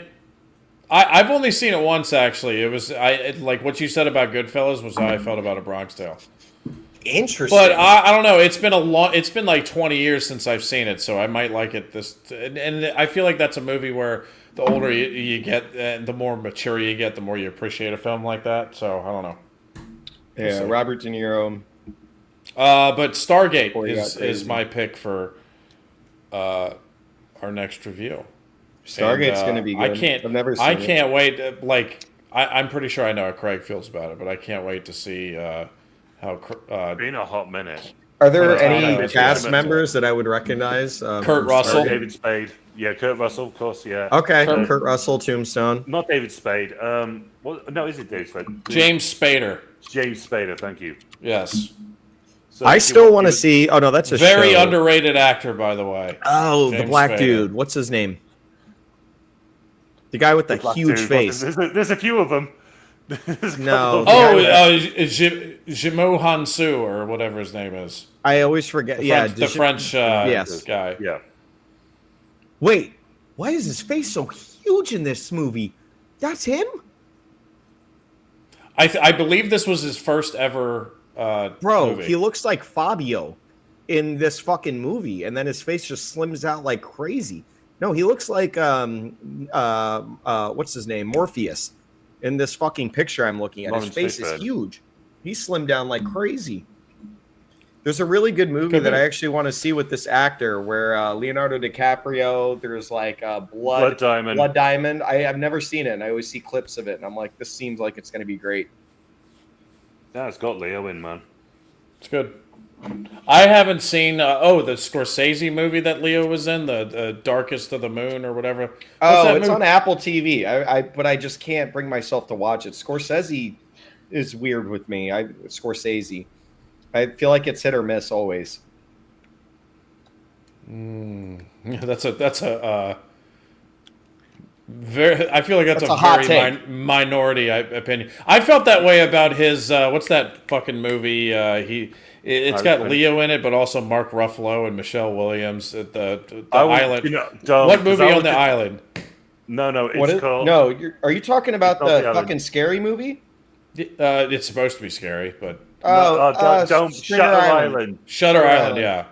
because I was Yeah, thinking, I was that actually- movie I love. That movie has Can't really stand good that one. That's so weird because I was actually thinking. Is it 'cause of Mark we started Ruffalo? talking about that. I was thinking. No, I actually at the He's time good when in I it. watched it, like I watched it like I didn't watch it in theaters, but once it came available, I watched it thinking it was good. It's Scorsese. It's got Leo. This is an easy home run, and I watched it and it was like, what the fuck was that?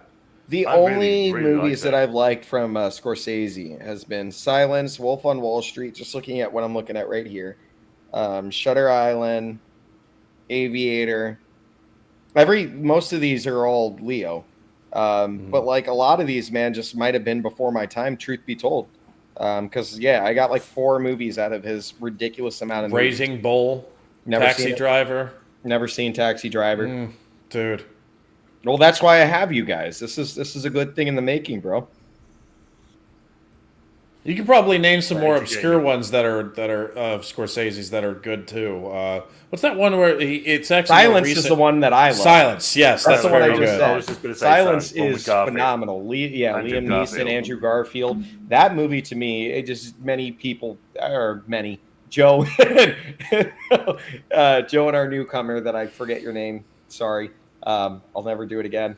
Junior. Ward Jr. But I am not crazy religious, but I have my own religious beliefs. Yada yada yada. But Silence I watched that movie for the first time when I was in a very tricky space when it comes to my beliefs, and that movie put a lot of shit into perspective for me in a lot of crazy ways, and I just remember coming a little bit closer to my religious beliefs at that time. That movie though it shows the worst of the worst, but also just That movie helped you stay away from people like me and Craig. Just kidding. No, I love you guys. It was salvation. It should I'm be called here. salvation. I'm It should here be to called convert salvation. you guys. I'm here to take you over. No, it's a very It's a one of his more gorgeous underrated movie. movies, I believe. What do you think Who's made him gonna take make the me that? movie? Do you think just out of sheer He's a Christian. curiosity? Well, yes, but I think that is I think that's like Mel Gibson. Dude, he taking made a Passion of the movie Christ. with Willem Dafoe. Do you know about this? He made a movie with Willem Dafoe where Passion Willem of the Dafoe Christ was them. Not Passion of the plays Christ, Jesus Christ.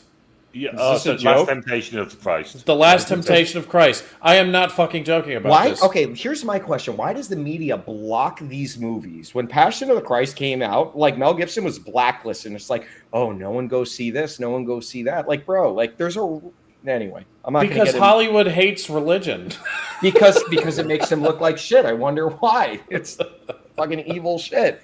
All right, so what's this Willem Dafoe Jesus movie? Because Willem Dafoe is one of the kookiest motherfuckers I have ever watched on screen. and I'm The happy. Last Temptation of Christ. It's that would if you think Passion of the Christ pissed people off, Last Temptation of Christ, it was like tenfold.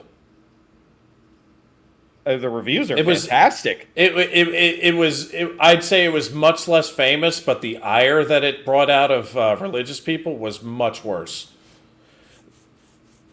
Yeah, I think it was. It's actually 89. impressive. Yeah, it's considered a good movie. It's Interesting. What year? This is 1988. Wow. Yeah. 88. I was 1 year out. Wow. so yeah, Scorsese has a lot of movies that you can pick from. Well, I mean, you take a The look Irish- at George did you ever watch Lucas, The you take a Irishman? look at- yeah. on Netflix, that's Yeah. Scorsese. Yeah, I didn't like that. It was. I remember it came I out don't and think he everyone was likes that raving style about it. because he said he didn't like Goodfellas, and it's the same style that Goodfellas had. Gotcha. It's that story, you're doing storytelling from the mobster, and the way they talk is not how normal people talk. 'Cause Irishman, they're fucking everyone was crazy. talking about it coming out, and they were like, "Oh my god, it's De Niro, right? If I'm remembering correctly."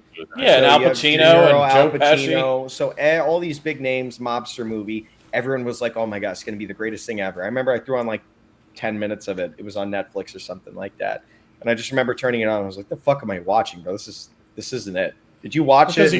you got to let it go past 10 minutes. I've You never got to seen let The it Godfather. go. I've never seen The Godfather. Just so everyone has full knowledge here. I was thinking about making that an option here, but I didn't. Really, if you Yeah. would have done that, I would have been ecstatic. I would have been like, absolutely. Oh, it's But so that'll be good. later down the road. It's Godfather is probably the one movie that like everyone who is between the ages of like 20 and 80 collectively view that as the best movie ever made. Gotcha. So At what least are in the some- United States. I can't speak for Fair. UK No, it's, audiences. I mean, it's a general sense. It's not. It's not my. I don't know anyone who's. I don't think I've ever heard anyone say specifically. It's my. I think it's the greatest movie ever. It's my favorite movie ever. But it's like the general census. Okay. More so than Citizen Kane. You would be very hard to find if you made a top 5 list. If you made a top 5 list for most people's top 5 movies of all times, and they're trying to be objective, you would be hard pressed to find a list that doesn't have The Godfather on it. Oh yeah, That's absolutely. so interesting. See, here's my thing: is like mob movies. The only mob kind of movie that I ever liked was A Bronx Tale, like that I've ever sat down. Like I don't like Scarface. I just don't. I don't know. I man. was not. Like, I'm in. think I'm in the minority in that as well. I was not a Scarface fan. I'm not. It's very entertaining, but I'm not like a big fan of that movie. I don't think I'm it's not terrible. particularly a big one. I tell you what, I don't get. Other than the fact that it's iconic, if you went into any student house here, so instead of like you can live on campus here, but usually what you'll get, especially in the local one at Teesside Uni, you'll have just like streets where the whole street is bought up by someone's just bought all the houses up, and they just rent them out to students. So it's like it'll be a student area, so we call them student houses, or where students rent the house. Will rent the house. You go in one, and if it's not Uma Thurman on the Pulp Fiction poster, it's the Scarface poster. It's going to be up on someone's wall. Like maybe this was more when I was young. Posters just aren't that prevalent anymore. People don't do posters that much. So I'm This getting ready. one is so much better. How do you do that? Because I'm ready to invest, and Christine, I already got the okay from the wifey, but I want in this room that I call the den here, I got my couch, my big TV, the surround sound, the whole shebang. So I want posters, but not like the 2000s posters where glare can hit it. I want what you have. The canvas art? Yeah, where do you get that? Do you do it at Walgreens? Various different outlets, Etsy. I got some off of Amazon. The one as well. of Ripley there looks but you like have amazing. to like. Where do you get that one? Because the color in that is actually incredible. Yeah, that one I probably got. I think I got that off of Etsy, but that one was a little more pricey because it's thicker also. Well, it looks. I mean, you could tell. So, like, out of everything on the wall, you have, Pulp Fiction. I don't even know what the bottom one is. Walls. That's Dance of the Wolves. That's. I'm gonna make you watch that one day. I hope you fuck. No, I'll punch you in your mouth. Kevin Costner. I'm not watching Kevin Costner. I won't do it again. I will. He's in America. In America. He's fine.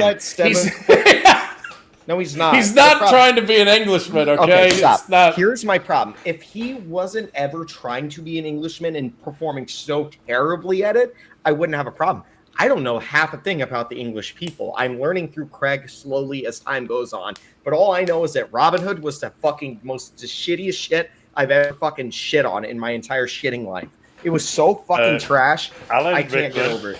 What did you score that movie? I don't think I scored it that low because of Alan Rickman. It's you can't not love Alan Rickman in that. But oh my god, yeah, man, I can't deal with him. I can't. Well, it's just that one performance scarred me for life with Kevin Costner. No, because I've seen him in other things too, and some movies that I fucking hate. Okay, well, you want my opinion for someone who doesn't like Kevin Costner. This would be your exception. You've let me down once with the He Spider doesn't talk movie. very much. Okay, that's helping. There's one film I actually quite like, but I know you two would hate. It's called The Guardian. It's Ashton Kutcher and Kevin Costner. Oh, I've seen that. Yeah, the swimming one. Ashton Kutcher in anything comedy, and even in a comedy, you can't. It's not comedy. Oh, I liked him in A Butterfly Effect. I did like him in that. Yeah, I just like it. It's not a good film per se, but I just enjoy it. I've watched it plenty of times. Ooh. Side note, because of ADD and all, there is this actress. She is married to You guys talk, and then while I pull her up. Fuck. I'll tell you something interesting. Because of the 5 movies that I wrote down, one of them has Mel Gibson in it. What movie? Was that by design? What movie? I wanted to see if Craig picked it on accident. What movie? The 80s? No, it's not. If I didn't pick the 80s, I would have picked sci-fi. Okay, well then you would have not hit Mel Gibson. What were the 5 options? It was gangster movie, history, science fiction, superhero. Oh, he's gonna put History. It's It's got to be history then. What's Oh, the I'll watch the Patriot? Patriot. I'll watch the Patriot right now. I know you fucking will. I love Of the course, Patriot. I Well, actually, Americans dude, wanna watch Craig, the believe Patriot. this. Craig's not going to believe this, but there's been 2 comments recently on Patreon where they suggested the Patriot, and they're like, "Yeah, I get it. The fucking, America wins against us and whatnot, but it's actually like a good movie." I was shocked to see those responses. shocked to hear it. Bro, I didn't- the Patriot will come. If Brian doesn't pick it in the foreseeable future, it will be me. That is a gorgeous. It's just a perfect movie in every sense. The right people get put in the right places. I wouldn't say perfect, You know? but I The people get put really in like the that right movie. places. No, I'm kidding. I love it. I've had a bunch of memes and pictures of Brian about that fucking film this year already. I've only got one picture, Brian, that I love. I'm just kidding. I deleted it. I know which one you're talking about too. Oh God! It's his butthole, in case anyone was wondering. No, I it's thought the you one were where I doing hit the threshold, and you know exactly what I'm Yes, doing. I know. Shut up, Brian. We're at this one gay bar, and Brian just went crazy. I don't know. It's the greatest. But no, I would like the Patriot is historically inaccurate as fuck, but I was it's just gonna say So if everyone, it's a good movie. I It's a think great I've movie. seen it, but Great I know movie, I've Brian. seen do people you, like you stand on? I would Great. the reason I laugh when I say that I mentioned it to Craig is because I would love to see if he can get past the fact that the Redcoats are losing. you got to remember us losing America was not a big deal. Well, amount now of- it's not because you don't got it, bitch. No, I'm kidding. Oh no! Oh no! Our empire that spans the globe, we lost 13 colonies in a country. Sorry, that, we speak your language. We are your subject. No, it actually here's the thing though. Like if you look at that period of history, they lost us, but they gained so much more immediately afterward in Africa and Asia. It was just and not only that, we had like Crazy. Napoleon to deal with. It's like you guys over there complaining about taxes. not during the And then- Revolution though.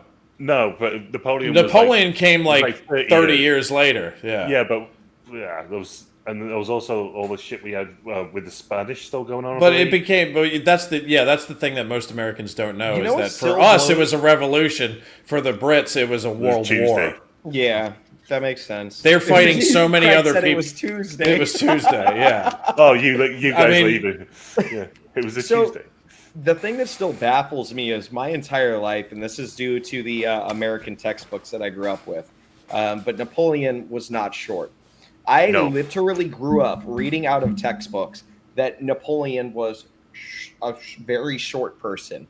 And it's the craziest thing that not that long ago we were receiving false history. Like that blows my mind.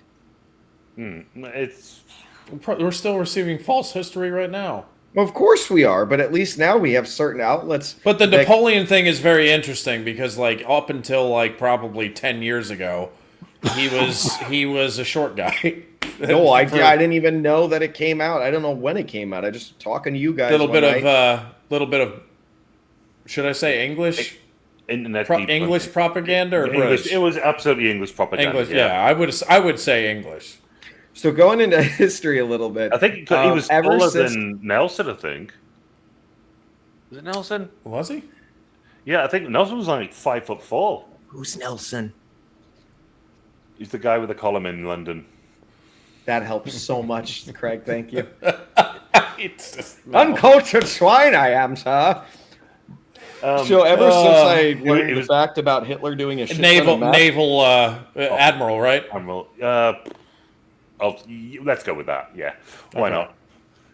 But yeah, I don't know. That's like one of the few military Like- historical figures from that time that I know probably a little bit about, just a little bit. well, He had one arm, right? yeah, Yeah. but And he made famous that picture where they put the hand in the kind of the thing. Yeah. And Napoleon, I can't remember. I don't think Napoleon didn't get it off him. Napoleon got it off. I think it was from. I think it was some Roman or something like that. He got the inspiration from someone from Rome. Oh, really? Roman history. I could probably tell it on my ass. It's probably one of those philosopher statues that somebody was like holding their chest or something like that. I don't know. Possibly. It's 4 a.m. I'm doing my best. Actually, we should probably wrap this up. It's hitting that the Yeah, 2 hour, 10-minute mark. So, but Yeah, I'll probably- wait till Quentin. I'll wait till Quentin gets back when we Yeah, then sign we'll do a off. wrap up. Yeah, if you want to check your inbox, by the way, Which inbox? the usual one. I'm back, baby. No, which one? Instagram? You guys leaving? Oh, okay. Or you guys just No, gonna we're, leave? we're leave thinking it. about We'll wrap wrapping this up because it's 4 in the morning where Craig is. So Yeah. Craig's tired? This is news. This is one of those rare nights where I actually Craig's just being wanna sit and Craig talk seems about like he's movies. being a responsible guy. That I've is. actually been. It's that compared fucking to- collared shirt of his, damn it. It's that I collared know fucking that shirt changed you. You're too It polite. really did. I don't like this. It's not. I've been going to sleep at about like 2:30 in the morning, which is very early for me. Early for you. Yeah, and I've actually been getting like a good solid 7 hours sleep all week. How about- and how about- I'm usually how about- running on. How about 7 inches of being awake? Well, and How do you feel about that? test drive Would it with your wife. Would you come to that party? Are you giddy? What about 2 What the inches? fuck is going on here? What about 2 inches? What? Just the tip? No, that's all I got, brother. All right, we need to get out of here. But that was our review for The Rock. Somewhere in there. Somewhere in the first half of this, definitely for sure. It was But really- we gotta start giving disclaimers when the review ends, because I think that there are people that enjoy Joe, that enjoy the banter maybe a little bit. maybe. Yeah, We'll see. it's banter with some review of the Rock. Lots of Muppetry, that's for sure. Lots of Muppetry. But yeah, that was our review for The Rock. Very similar scores, 8, 7, 6. Yeah, yeah. So thoroughly enjoyable. You're always on the bottom end. usually whenever all of us have a score within like 2 points, we all see the film pretty similar. So Yeah. Until I give something makes like for an 8, terrible and then Brian reviews, gives it because the then we- worst review ever. yeah, well that one deserved it. No, it didn't. That Fuck one you. that one deserved it. I did anyone? If you comment want me on to that? change it, I'm changing it to a 0. You're a fucking loser. There is no way some 90-pound girl is defeating a space creature that beat a grizzly bear to death with its bare Stop it! I hands. can't hear it. Did Joe comment on it yet? Yeah, I think he was like politely in agreement with me. I can't He remember. said something about the wolf. Jurgen was awake, the waiting wolf dying. for waiting for oil for a fire to burn out. Somebody in there was Well, like not nice about it. He was like, "This was shit." Oh, there is 2 England. Okay, so this is interesting. The first time I watched this movie, I swore to God I saw it in the Native American language, the Comanche. And in the Yeah. comments, this person, and that was so strange because when I pulled it up on Disney Plus, it was only in American. And then Joe No, said, I knew that they'd done both versions. Yeah, I'd heard that. Because it was quite a big deal when it came out, because they were, it's like, oh, they're doing Native Americans or Indigenous Americans, what are you going to call them? And, oh, what, are they going to get the actors? He's like, well, yes. And then they did it in that language. So, yeah, I remember that being a bit of a thing when it came out. But if you're going to see a Predator film, I'm not sure how... I think that would have helped Brian's Cultural- case with the film. I think Brian would have appreciated this film more. If it was in had the he Comanche had- language, Correct, I do. okay, You hate- it yeah. would have went You from a hate 1 to subtitles, it would have went from a 1 to a 2. I'm so much happier with that. Yeah. I would have been happier We're with not that, doing a Brian. rewatch in the language. No. No, I'm just gonna make Brian watch an animated Predator film soon, even though whatever fuckwad sent that shitty ass review that only 1% of the Here's the people thing, think. though, man, because you pulled up a thing that said like, oh, it's got like 98% rating of a film. Yeah, well, that's what happens with those scores with animated films, because the only people that are reviewing those are people who like. I don't watch films. anime. I don't watch anime, bro. I love Predator franchise in the sense of I loved Prey and I wanted to That's watch probably this why movie. Craig's Your Name had that fucking score too, because it's those that's not movies the are point. people who like animated movies. Yeah. But I don't like anime movies. I don't think I've actually ever seen I'm not saying like, anime. I'm saying animated. I don't think I've seen animated movies. Truthfully. I don't know. Predator was just fucking brilliant all the way around. You had 3 storylines, didn't take up too much time, got to the point. Great yeah, we'll get there. And then at the end, they have to fight the big boss guy anyway, and they're No. gonna die if they don't. They're just gonna die regardless. No, that's not how that works. Yeah, okay, That's not how the movie plays out, bro. I don't know. Wait, what the Craig, fuck have you seen read. it? I didn't know you saw it. No, he No, I didn't. just Because watched that's that. not I how the watched movie goes. that critical drinker video I sent you. Oh, That's oh not- yeah. No one did. yeah. That's not how that works. Well, I'll tell you what. If they don't have something as ridiculous as some little girl beating a guy that beats up grizzly bears with Everything his is bare a lot hands, more calculated. then I probably would rate it higher, even if it is shit. The Predators are very much more. They're way more menacing in this film than he was in Prey, and I appreciated this film a lot for that aspect. But we'll get. I don't know. there. He was pretty menacing in Prey. He cut up 100 people. It's just Yeah. I can't watch this little girl beat him up. It's asinine. It's insulting to my intelligence. Well, I couldn't hear you. That And being said, anytime a film is insulting to your intelligence, I can't give it up. I gotta give it a terrible rating. that being said, Yes. Can't hear you. You're All right. Well, we're gonna wrap this up and get Yeah. out of here, and hopefully times. Stargate, because Craig, you said you hadn't seen Stargate before. It's been a long time. oh no, I saw it like when it came out. I didn't see it at the cinema, but had it on video, or saw it on video, or taped it off TV, something like Okay. that. I've seen it, and I vaguely remember the premise, and I saw something recently that was like, oh yeah, I completely forgot Kurt Russell was in it. I was like, oh shit, yeah, of course he is. Yeah. Kurt Russell, yeah. I get down with. And it spawned a franchise that lasted a It's long time. got it. Stargate Galactica is what I grew up hearing about. Is that what that spawned off? No, it was Stargate SG-1. SG-1. Is Yeah. there not a Yeah, Stargate and then Galactica? That's Battlestar Galactica. That's a different thing. Okay. I know what you're talking about, though. That was popular too, but I feel like Stargate was like it was like the nerd science fiction TV show that And everybody it's loved. weird Besides because of all the Star films. Trek. It's not that it was never a big blockbuster. This one, it was never like so super popular and like all the toy. It wasn't some sort of like runaway success. But then they bought out this TV show, which just never stopped. It was just around. It went on for years. And it had a very, still to this day, I was going to say it had, but it has a very loyal fan following, base, yeah. loyal fan It really base. does. I'm just a fan of the movie. I was not, I didn't follow SG-1 very much, so I can't speak on that. But the movie itself, I enjoy, and I would like to see what you two make of it. So that's what we'll do next week. Isn't Anyway. the main Egyptian guy the one who was the special person on the Crying Game? Emotep. No kidding. The Crying Game. What's that?